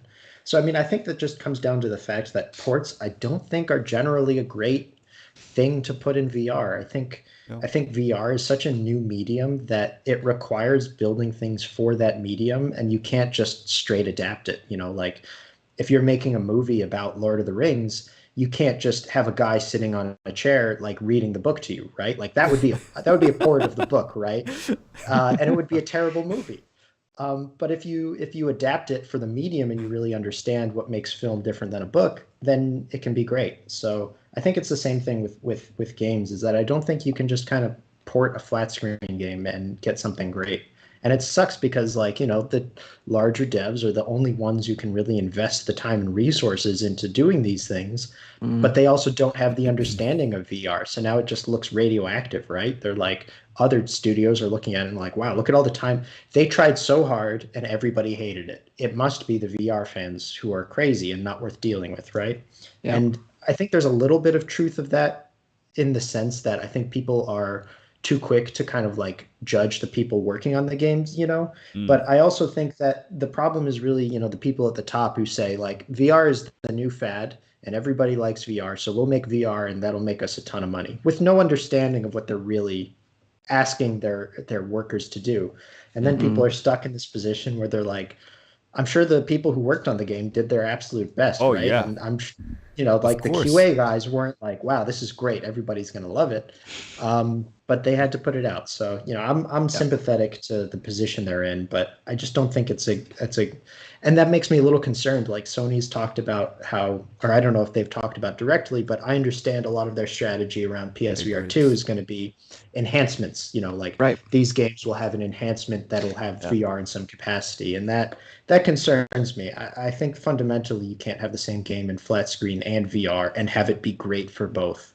So, Yeah, it's a really good point. And I think the other thing is, there's so many really experienced VR developers out there now that, if you have the budget like you do for a huge game like this, like to get them on board to consult for the game and really give you some insight into their experience and what they found works well in VR and translate that over, it just would have benefited them greatly. But like you say, I don't think, they felt that way. They wanted to maybe do the best they could, but they didn't really think about what was important for a VR player, and it was more like a kind of an afterthought for this is like something we can add to this game to add maybe a bit more marketing hype, maybe, I don't know.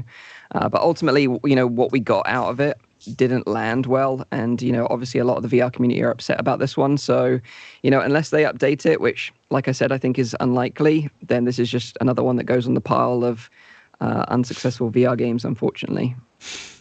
Yeah. So yeah, that is Hitman 3 VR. A bit of a disappointment to start the year off, but we have got some cool stuff coming up, which Nathan's going to share with us later on in the show. And another thing that's super exciting is PSVR 2. So maybe we should dive into that a little bit, because this was kind of surprising, right? Because CES was happening in Las Vegas. A lot of us, really wanted to go, but obviously with everything going on with Omicron and everything else, it was kind of really difficult for us Europeans to travel over there and get involved. So that was kind of off the cards. But unexpectedly, whilst at CES, Sony kind of unveiled the specs of their new PSVR headset, along with their new Sense controllers. And they officially called it as well, PSVR 2 and Sense controllers. They're the actual official names for these items, which is kind of cool. We don't know when it's actually going to drop yet, and we don't know what the headset actually looks like, but they did share some specs, which was kind of cool, right? Some of these specs had kind of been floating around for a little while because some of this stuff got leaked. But, with leaks, you kind of have to take it with a pinch of salt. You don't know whether it's going to fully work out or not. So we never really talked about the leaks, I don't think, in major detail.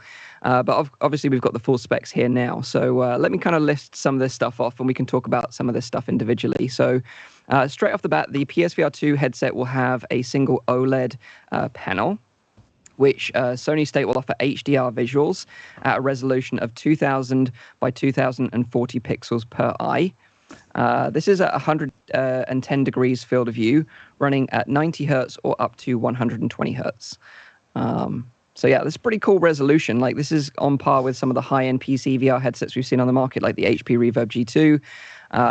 I mistakenly said it was twice the resolution of the original PSVR in my video, but it's actually more like 4 times the resolution of the original PSVR. So it's just my maths sucks. It's like comparing a rock that we once called a VR headset to an actual VR headset or something. It is.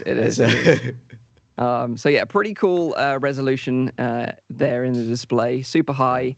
Also, OLED is going to be super nice with the contrast levels and HDR visuals. Sounds super nice. So pretty happy with the specs in terms of what this headset is going to be rocking in terms of panels. Obviously, the move is going to be to inside-out tracking. Like we mentioned earlier when we were talking about Hitman, the original PSVR really sort of was lacking in terms of tech. Even when that headset initially launched, it was using dated technology with the Move controllers and the light tracking technology. So now the PSVR 2 is going to be moving from that to full inside-out tracking, like we have with the Quest 2. So that's really, really great. It's going to have cameras on the outside, just like the Quest 2 does, but we don't know exactly the locations. We know it's 4 on the outside. I think it's 2 on the inside for eye tracking. So yeah, maybe we should talk about eye tracking, because this is something that's unique with this headset. One of probably the first consumer VR headsets that we've known about that's coming to the market with eye tracking built into it. We've had some kind of like business consumer hybrid headset like Vario. You can buy it as a consumer, but it's really a business headset. Same with like kind of the HP Reverb Omnicept edition. Has eye tracking in it, but it's kind of more business. Vive Pro Eye as well, same deal. But this is like the full consumer VR headset that has eye tracking in it, which is going to be interesting. This is obviously going to allow more social expression in VR multiplayer games. So, you're going to be able to see avatars' eyes moving around in real time with the user. It's going to be interesting to see how else they utilize this, whether they use it as an input mechanic in some games, maybe. Yeah, in single player stuff. Like, the one thing that I think they're going to use is, like, I've like, everyone had this moment. Like, I had this in Edge of Nowhere. So I play Edge of Nowhere for like 8 hours, right? And I finish this game. And at the end, there's a scene. If you don't look to the right, you miss the ending of the game. And you can't replay it. So I look to the left. Right? So with eye tracking, it can be like, okay, so I see where this person is looking now, and I have to, or they direct you with sound so they know you're looking wrong, or they trigger the event until you look at it. And I think that's one of the things that they could really use in their favor, because people constantly miss out things in VR. Like I've had, like, I demoed people, it's like, no, you need to look to the left, and then they go to the right. So if eye tracking solves that problem of me not having to say it, then they're going to have a better experience, a more immersive experience. Or maybe right? you should just learn what is left and what is right, Nathan. Well, I mean, telling people what left and right is in VR, like, they have no idea anymore. But that's one of the things. Also, single player, where, like, if you play Blood and Truth, where there are characters in front of you, if you look a certain way, or you close your eyes or something and they react to it, or you look at something else, like, why are you not looking at me? And they suddenly get angry or something. Then you know what I mean? So I think they can really... Like, we just haven't seen eye tracking being used in an actual game before. It just makes me think that like VR horror games are just going to be next level, dude. Because, like, you look, the cupboard's in the background. You don't look at it. The second you look at it, something bursts out at you. Endless possibilities for sure. Yeah, for sure. Go on, Carrot. I cut you off there. Sorry, dude. Yeah, I was gonna say, think about Alien Isolation. it comes up to you and you close your eyes and it just chills until you open your eyes and then it jumps. Yeah, like you can't hide from VR horror anymore. If you close your eyes, they're going to wait until you open them again. That's a really great example. But what's not really clear right now is whether the PSVR 2 will utilize the eye tracking for full dynamic foveated rendering. We've talked about this on the show many times before. It's tech that's found in some of the higher end headsets like the Vario that I mentioned, or it will stick to traditional fixed foveated rendering like the Quest 2, for example. Although they kind of mixed, right? No. Well, we don't know. They put the two. They didn't actually put the two words together in the spec sheet. But don't you think that if they would have it, that they would say, "Oh, we have dynamic foveated rendering"? I don't know. Maybe. But the fact that they split them off makes me think that it might be just fixed. So there is a chance it could be both, because in the end, like this headset, the specs need to be future-proof. This headset is going to be played with for 4 or 5 years. Well, with the Quest 2, hey, spoiler alert, everyone.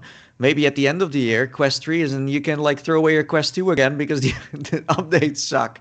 So this headset has to have a life cycle of at least 4 or 5 years.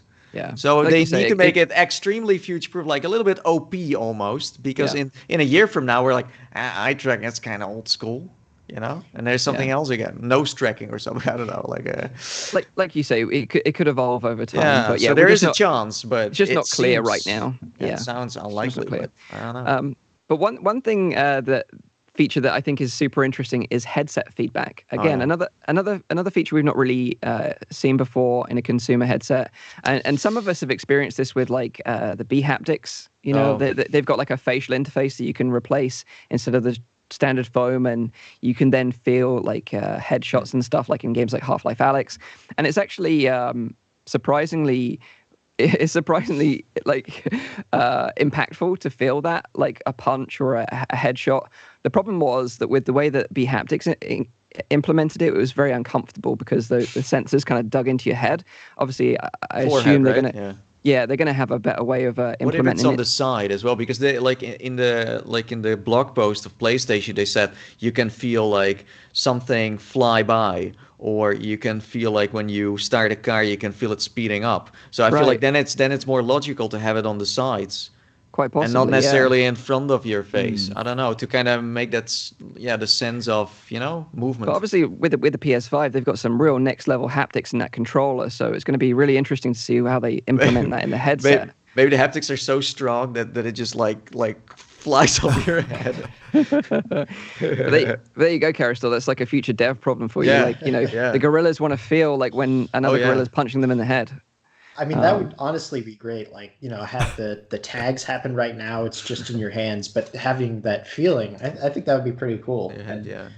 Maybe this is more leaning towards speculation as well. But I know at various points there's been research about, reducing motion sickness with vibrating, parts of your head or something. Who knows what kind of research they've been doing. Nice little head massage. Even that could be. Yeah, I mean, that could definitely be interesting. Maybe there's a way I'm to down say for some of that. Yeah, for sure.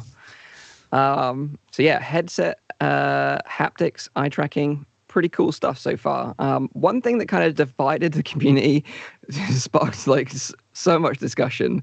It seemed like to be the thing that everyone was laser focused on, and that is the cable. So they came out and said it's going to connect to the PS5. At the front of the console, there's a USB-C port. It's going to be a single cable from the headset straight to the USB-C port at the front. No more big, huge breakout box like the original PSVR. But still, like a lot of people super upset with it. They're like, if unless it's tetherless, I'm not interested anymore. Yeah, but the people who complain about this are Quest 2 users who are a little bit concerned that this platform might have like cooler experiences soon. That's my kind of like view on this. Yeah, because the PlayStation users were all like, "I'm so excited, can't wait," and no one said much about the cable. So I think it's a different audience. I think that there's the trade-off there, right? Quest 2 played wirelessly with a PC is like the gold standard experience, right? You get the best of both worlds. Yeah, you're free to move around your play space, but you get to play something like Half-Life Alyx. This obviously, if they were going to make it wireless, they would have to add batteries. Then you've got heat issues, then you've got weight issues. It would be way more expensive. And I think to get the best possible experience straight out the box with the least amount of friction, this is the best way to do it. You just connect the cable to the console. It recognizes the headsets there. Yeah. It works straight away. And then people who never bought a VR headset before, who will buy the PSVR 2 as their first headset, know PlayStation as a home entertainment system. Like most PlayStations are next to the TV and it never really moves. Well, back in the days, you know, you could mod your PlayStation with like a screen in it. You could play in your car if you were like a real, you know, addicted gamer. But overall, most people had it in their living room or a dedicated space. Well, Quest is like, you know, people can play wherever they want because that's how it's marketed. So, yeah, I don't see the cable as a problem. But hey, yeah. Yeah, you're a boomer. I don't know. I just understand the platform. It opens up like different possibilities. Oh, well, to me, like I think that if there's like some small scale or very smart modders that are around who might get this working again on a PC, wouldn't that be interesting? Well, that was one of my predictions actually. You know, with a single USB-C cable, someone's going to make it happen. Whether Sony support it officially or the modding community does it, it's going to happen. I think, in my mind. Yeah. So that's going to be really interesting to see how that not only affects like the overall VR market, but also the PC VR market as well. But yeah great point there, Rowdy. But yeah, I personally I don't have a problem with the cable if the trade-off is that I get to play a super high-end VR experience without having to worry about PC and it's on console. You know, I'm happy to accept that trade-off. But you never know. Later on down the line, VR on the PSVR. Don't. No, you never know. Like years down the line, you might get a third party, like you know, TPcast we saw before. Like we're making like wireless adapters for VR headsets, like the original Rift. Before like Vive did their own official version. So you never know. We might see a product like that in the future. Because us VR nuts want this, but like a consumer is going to go to the store, they see a Quest, they see a PlayStation, there are two TV screens playing a trailer, they see Resident Evil Village, and they see Resident Evil 4 VR, and they get the PlayStation VR 2. There you go. So moving on from Cablegate onto the controllers, because obviously now we've got full 6-off inside-out tracked motion controllers. The other great thing is that they're bundled with every headset now. So you know, whereas before with PSVR we had this kind of fractured market where some people had Move controllers, some people had a DualShock, some people had an aim controller. It was a real mishmash. So now everyone's going to have the same controllers, going to make it easier for developers to make sure their games work with every headset there, and also like porting games from platforms like Quest that have a similar controller button layout is also going to be easier as well. And they're going to have these like adaptive triggers in the controllers that we've seen on the what was it called, the DualSense controller. Yeah. So you know so developers can implement varying levels of resistance based on the action in game on the trigger itself. And it sounds very gimmicky, but if you've played a PS5, you'll know that it's legit. Actually, it feels super nice. Yep. It feels very natural, and it's a great way of giving players feedback as well, like in a nuanced way. You know, worked really well in like Astro's Playroom and Returnal. I think that's something like that, you know, I think that's kind of like what Valve was kind of hinting at with like the index controllers. You know, they had in their example things like, you know, you want to squeeze something and you can see how hard you squeeze it. But without the controller like pushing against you, you know, you won't necessarily know where that threshold is, say. So right. I can imagine like that, the adaptive trigger, you know, something like being able to feel right up to the breaking point and then having it give, that kind of thing. I think that'll be super cool. I think that's the thing that I am most excited about from the entire, you know, PSVR 2 thing is the better haptics. Nice. They do need to like really like make like strong controllers, because people are gonna press those things like no tomorrow. I've seen like people even on like the PlayStation VR 2 like gamepad on the controller itself. There have been people who actually were able to push through the system and destroy their triggers. Imagine being in VR, being even like you're immersive twice as much. So you're also gonna press the buttons twice as hard. What's that, Hitman? It's like, wow, it feels like this guy's neck is really breaking. It's a controller breaking. Oh, that hurt something. I can hear his neck snap. Yeah. That's my triggers. So these controllers, they don't have swappable batteries. They've got internal rechargeable batteries with USB-C ports at the bottom, so you have to charge them. yeah, but that's one of those things. I prefer swapping batteries over, but yeah, it is what it is. That's about it in terms of hardware. The other thing that they showed off at the event was the first game that they've officially announced for the PSVR 2, and that is Horizon Call of the Mountain. They say it's... Is it a game? They say experience a lot. They don't actually say they don't say game. They say experience a lot, which does concern me that it's kind of going to be a short experience, like 20-30 minutes. Like like they didn't show much gameplay, so it's hard to predict what's going to be. But if they show someone only sitting in a boat, then I'm starting to think it's a showcase. But isn't that the same as what Lemming brought up earlier? That this is going to be like a full PS5 game, and there's going to be like some VR like tagged onto it, where you can experience the boat ride or experience this seat in VR or something like that.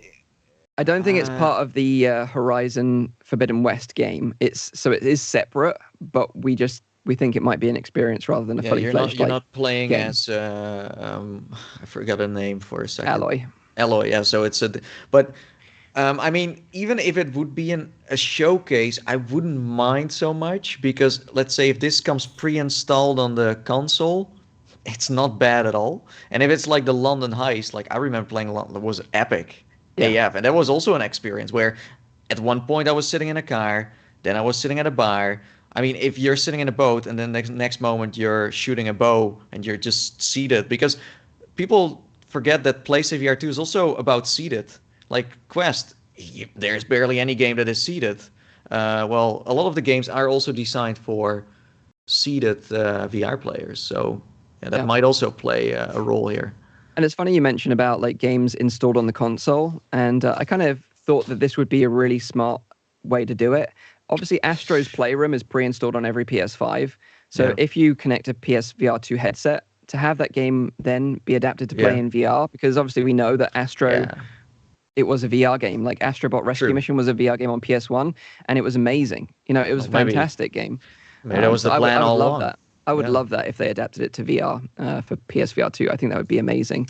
Yeah. Obviously, in terms of other games, we've kind of got games that are probably likely to get VR modes. And although we've talked about VR modes with Hitman being pretty poor, hopefully this is a different story. But we've got like games like Gran Turismo that would really work well with a VR mode. Being in the cockpit, if you had a racing wheel set up, I think that would be an incredibly immersive experience. The thing is, because PlayStation has said we're gonna focus more on hybrid, so we're gonna ask like AAA studios or indies to consider VR support, and they might hand over some tools as well to do that.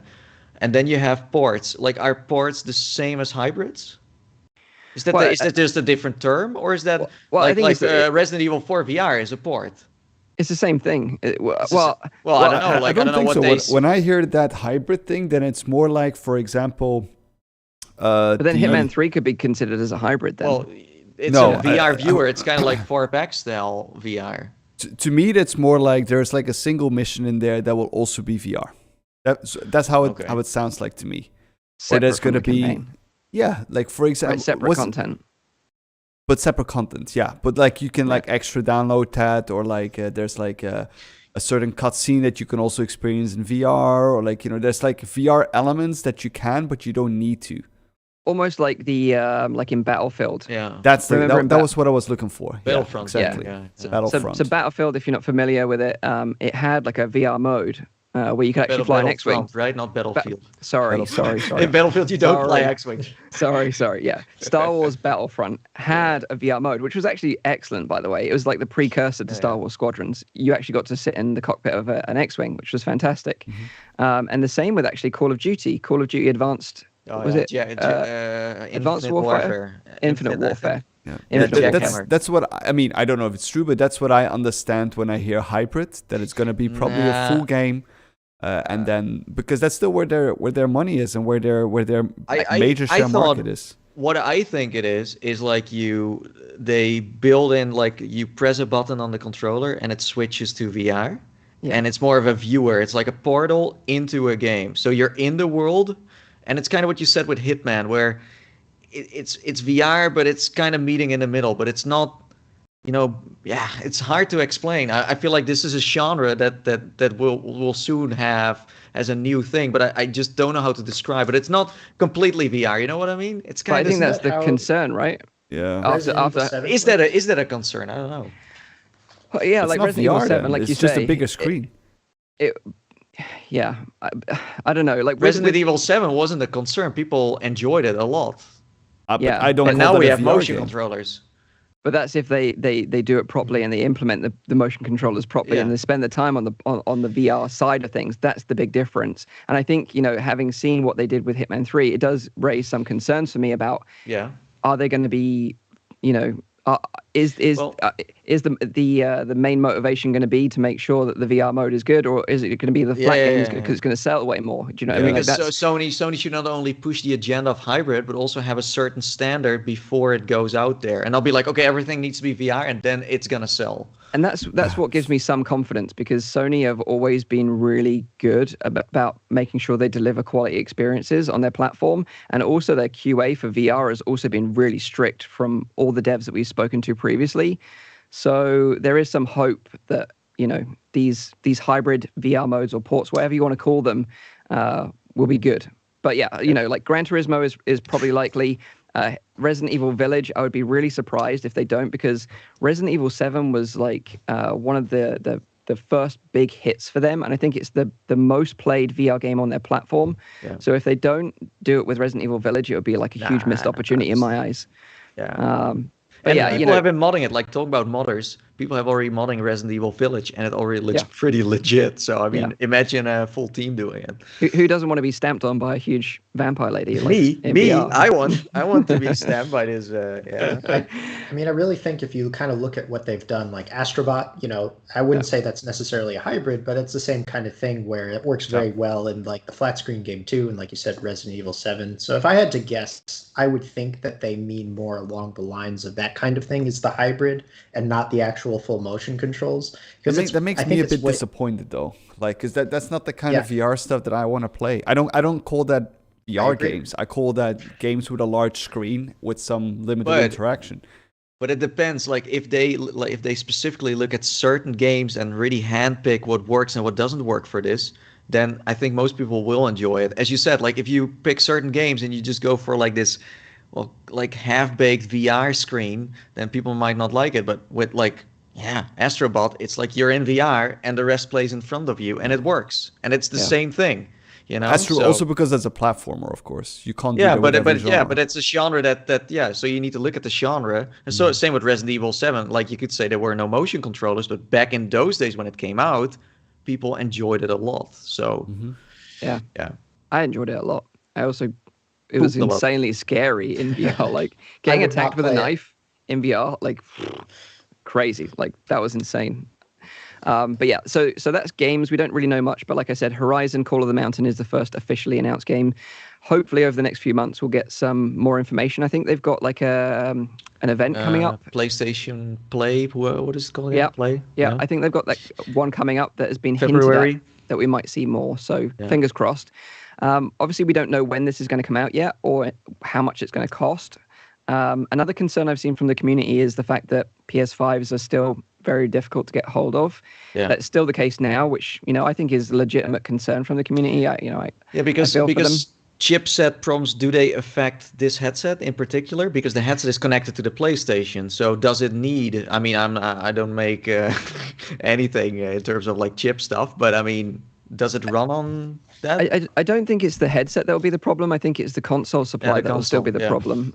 Because like the scalping market is just ridiculous. But because we know, or at least those are the rumors, that they already started production of these headsets. What if they just first go for a more low bar of like we make like 400-500K of those headsets, and that's where we and then we sell and we see how it goes. Because if they make too much, you can't even catch up with your own console. So I think they're gonna go for maybe a lower bar, and not because VR, let's be honest, they're not gonna sell 1 million headsets in a week. What I hope they do is, which they've started to do recently, is that you can order consoles through their website but you need to like sign in with your like PlayStation ID. So you're not like just buying like 5 consoles and then flipping them on eBay. You're buying one. So I would imagine they'll probably have a similar approach to the headset, so they don't see the same thing happen again. Is that you'll have to log in with your PlayStation account and order directly from them, maybe. Yeah, but you have to balance what I'm saying. You have to balance out like selling something that is sellable and then something that isn't really sellable right now. So you kind of have to, because otherwise the whole ecosystem is in disbalance, and then some people have a headset but they don't have the console. You know what I mean? True. But either way, I think it's super exciting. I think we've been waiting for this news for a long time. We've been talking about it on the show for a long time. So to get the official specs was super nice, and sort of getting the feel that developers out there have got these in their hands and they're starting to work with them is also really exciting. So it's going to be interesting to see what happens. They postponed this a couple of times to announce this. I think they were already planning to maybe like release this a year or 2 years ago, but that means that developers had more time to kind of properly finish things off. I hope so. Yeah, because maybe because the timing is kind of bad to launch a headset now. Let's be honest. In the times we're living in, I think it's a good time. No, not with like consoles. Not. No. But for the VR industry, I think it's a good time. Because we desperately want competition, right? Yeah. True. But I'm saying like they do have a problem here. They have to kind of force themselves into launching it now, or at least announcing it. So we'll see how that plays out. But yeah, you're right. It's a great. Part of what's interesting is that I think that in a lot of ways they're kind of like more similar to the PC VR market, right? Like I think that if you're thinking about like, okay, well, I need to get a new video card to play VR on, you probably have a better chance of getting a PlayStation 5, than like a 3080 or something, right? Because you're going to be paying like $2,000 for that. Like, totally. So totally. Yeah. And talking about PS, sorry, go on. I was going to say, like, rumors about like Alex, That's exactly what I was going to say. Yeah. Alex, that's been floating around for a while. That kind of rumor that Alex will be a title on PSVR 2, and that would be so smart on both Sony and Valve. Side, because what you got to understand is that Valve has released Half-Life on consoles before with the orange box, historically, and also just recently Sony and Valve have kind of been working together because you've got PlayStation exclusive titles now being released on Steam. We just had God of War released on Steam last week, so the relationship is there, and it could be going 2 ways, but we we just haven't seen the other side of it yet. So and kind of have to as well. Yeah, like Valve is also like the a market huge position of Meta. I think it's smart if those two companies kind of like team up and bundle their strength in order to fight another giant. Yeah. Totally. And Totally, they're 100%. a huge like supporter of open VR. Have like everything available everywhere. just think you're going to be able to feel the head crab on your face. Sells itself. Chomsky Sells itself. Yeah. So enough getting hyped about PSVR 2 because we don't know when it's going to happen. It could be months and months and months away. But I'm excited. Or we're getting too hyped. That's also an option. Could get too hyped. Yeah. But I think it's just great for the VR industry. Another big player in the space is good for everyone. What do they say? Well, the rising tides lifts all boats. So regardless of whether you're a dedicated Quest fan, I think this is great for everyone. So get over it. just stay on board. Yeah. Don't jump off yet. Okay, so now I think it's time to talk about our second sponsor of the show. We should thank them before we move on to releases this week. So our second sponsor of the show is Windlands 2 from Psytec Games. If you're not familiar with Windlands 2, it's an absolutely gorgeous co-op adventure game where you get to swing through the Windlands using a set of grappling hooks, and you can take down these enemies using your trusty bow and arrow. The swinging in this game, we say it every time, it's phenomenal. You should just play it for the swinging, that momentum and the feeling of just breezing through the environment is just so nice. And playing it with friends is even better. So that's a reason in itself to play. It's been out on PC for a while, but Windlands 2 is just released on PSVR via the PlayStation Store, or you can grab the physical version, which is just released in conjunction with Perp Games. Fingers crossed we get a port of this on PSVR 2 in the future, or it gets updated to take advantage of the new motion controls. But if you want to catch up with the story, not like that you have to really with Windlands 2. The original Windlands is also available on Quest, PC, and PSVR. The sequel Windlands 2 is only available on PC and PSVR right now. No Quest version yet, but fingers crossed for the future. We've added links to all the Windlands games on all platforms in the description down below. So thanks to Psytec Games and for sponsoring the show. It comes with the free Zimtalk 5 Temple DLC. That's a good point, actually. I don't know if we've mentioned that on previous ad spots. What is Temple, you mean? No, the fact that we're all in this game. Yeah, but Zim has a temple. Zim is a temple. We have just a picture. He has a freaking temple. I think the FReality 4-way of us is in the game as well, right? Yeah. Yeah. Yeah, it is. But we don't have a shrine. Only like Zim gets the shrine. Yeah. But Jim Barnaby shrine. Yeah. Thanks to Psytec Games. But now it's time for releases. So we're going to hand this over to Nathy. He's got some picks for games that are coming out over the next couple of weeks that we should be excited about. And there is actually one that I'm really excited about. So take it away. Yeah, it's just a handful. I'm going to keep it short as we're heading into 3 hours podcast now. Sure. As people predicted. Let's first of all kick things off with Wanderer. Now, this is a very good-looking game. Has been servicing for a while now. Again, high expectations. So let's hope this is going to make the PC VR crowd, satisfied. Also, the PlayStation VR crowd, by the way, because it's coming to both platforms. Now, I don't want to because the thing is same with trailers nowadays. I feel like reading descriptions on Steam and everything kind of gives away games too now.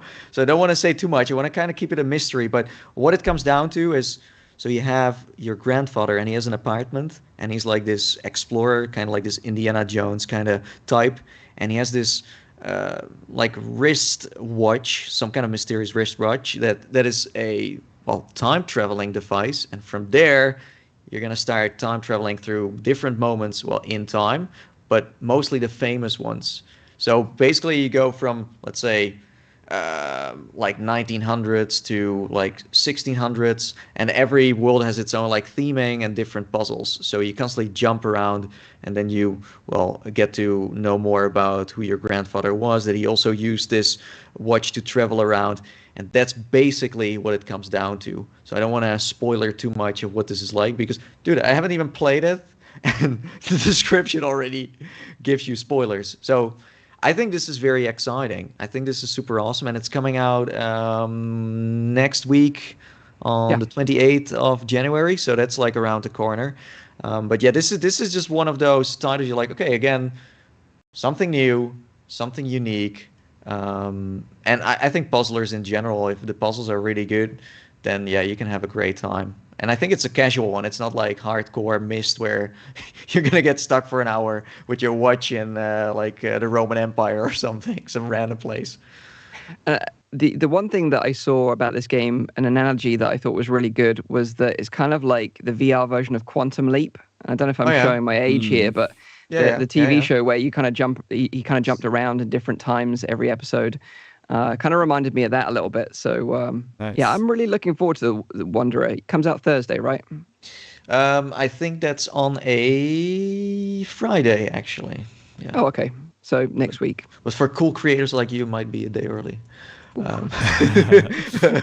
So the next one I have on the list is After Dark. And this is I tried to look it up, but I couldn't find the game I can compare it to. But it was like this Death by Daylight. Yeah, exactly. That's the title. So it's basically this, but then in VR. So you have 4 friends who have to escape from the Slayer, and then you have to just hide and let's say throw things around to kind of distract the Slayer itself, the murderer. Yeah. And this is also a player, by the way. So it's not like an AI that chases you. And it's kind of like Guerrilla Tag, where the social aspect, it's kind of like playing tag in a kind of violent way. Is it asynchronous? Is it asynchronous gameplay with the PC player being the Slayer, or? Yeah. Yeah. No, it is. And from what I've understand as well, sorry, Nathan, is that when the Slayer is nearby, as a player, your heartbeat accelerates, so you can feel the heartbeat of the player accelerate when the killer is nearby, and the killer changes depending on the level. So you could have a clown, then you can have a ghost entity. A clown, then you can, oh my god, yeah. Then you can have a Halloween type type Mike Myers type character. So yeah, look, I think it looks kind of cool. Yeah. So and the objective in this title for now, because I feel like it kind of gives me early access vibes. It's kind of still work in progress. And right now the goal in this game is like you're with 4 friends and you have to find fuses that you have to activate to trigger a door so you can escape. So yeah, it's kind of like when you played Alien Isolation and you have to clock in with your save game. You're like, oh my god, why do I need to do it at this point, right? It's kind of the same thing, but then you have to escape. Yeah, I think this is funny. I think this is great. I'm surprised this came out around Halloween, but yeah, it's a purely PC game, by the way, and it's out now on Steam. I don't know if it's, as far as I know, it's not on Quest. And it's also not on PlayStation VR. No.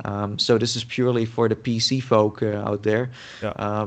But yeah, it looks fun. It's kind of scary. I don't know if I would be playing this. I think I was going to say, are you going to play this one? Because if it's with you guys, then it's kind of funny, I think. But it's still going to be scary AF. The thing is, I could imagine playing this with Nathan, and he's going to be putting on like the killer voices, I'm going to come get you. I can find you. Yeah. But that's kind of the funny part where you can play around. And the maps are like different themes. So you have like this is my favorite one, like a cornfield.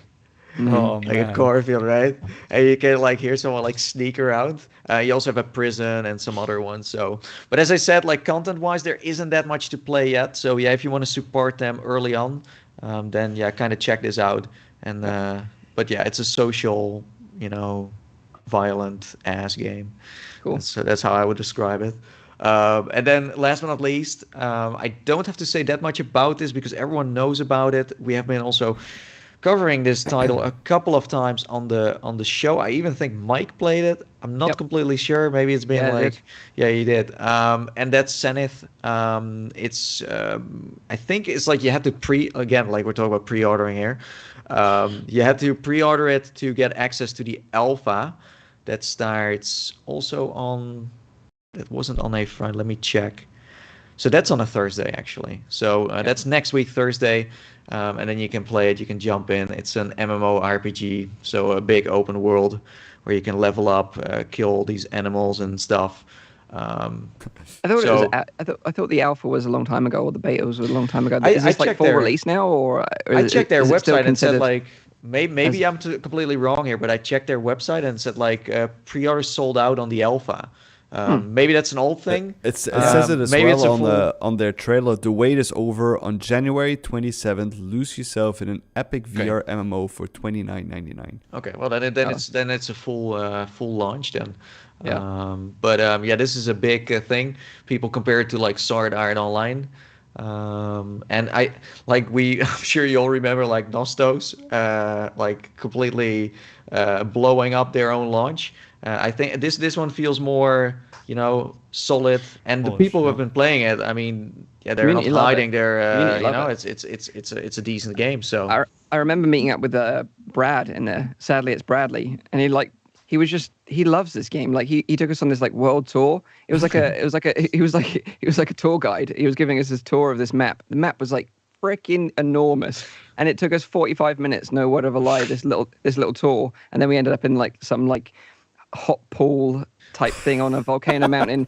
It got a little bit weird, but like but this might be the first one that actually delivers, because we have seen so many companies, especially Japanese companies, try to pull this off, but I feel like this is the first one where we're like, okay, you can really throw your money at it and enjoy this MMORPG. So that in a nutshell is what I could, I could go like Zim, where we're talking about Temple of Pizza 3 and 28 or 26 floors games, but I think we're only gonna get sad. I think Hitman was already enough for this show. So there you go. Those are the releases.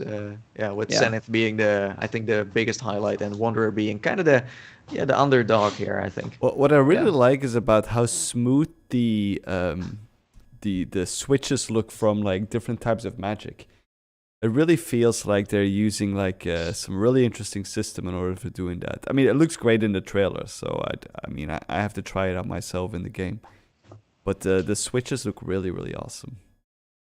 Yeah, there's some excitement in the chat about what is it? After Dark. People talking about wanting to be like Pennywise in VR. Pennywise? Hideous. Yeah. Oh my god. But yeah, I'm looking forward to checking out Wanderer and After the Dock. But I'll let you know when we're back in a couple of weeks' time what I think of those. A couple of weeks. Yeah, sounds like really like long again. I don't know. Well, it is. It is. Yeah, that's true. Yeah, but I don't think we're ready to come back weekly again yet. No, we can't do that. But we do, like, it's weird. Like, we're kind of in the well, at least I am, where it's like I kind of want to do it weekly, but then looking back at it, I don't want to do it weekly. Yeah. You know? When things start ramping up again, I think that'll be PlayStation time. Yeah. We'll probably do weekly again, but for now, just for our sanity as well, like 2 weeks is nice. So yeah, we have rambled on for a bit. So I'll start sort of wrapping up the show. If you've got any burning questions for us or Kerastol about Gorilla Tag, now's the time, and I'll just remind everyone of the show times. So just a reminder, the show is live streamed every other Saturday on YouTube and Twitch. Although I don't know if we've been live streaming to Twitch just recently. Rowdy? I have no idea if that still works. Okay, no, we don't know if Twitch is working. So if you're watching on Twitch, amazing, it works. If not, then it doesn't.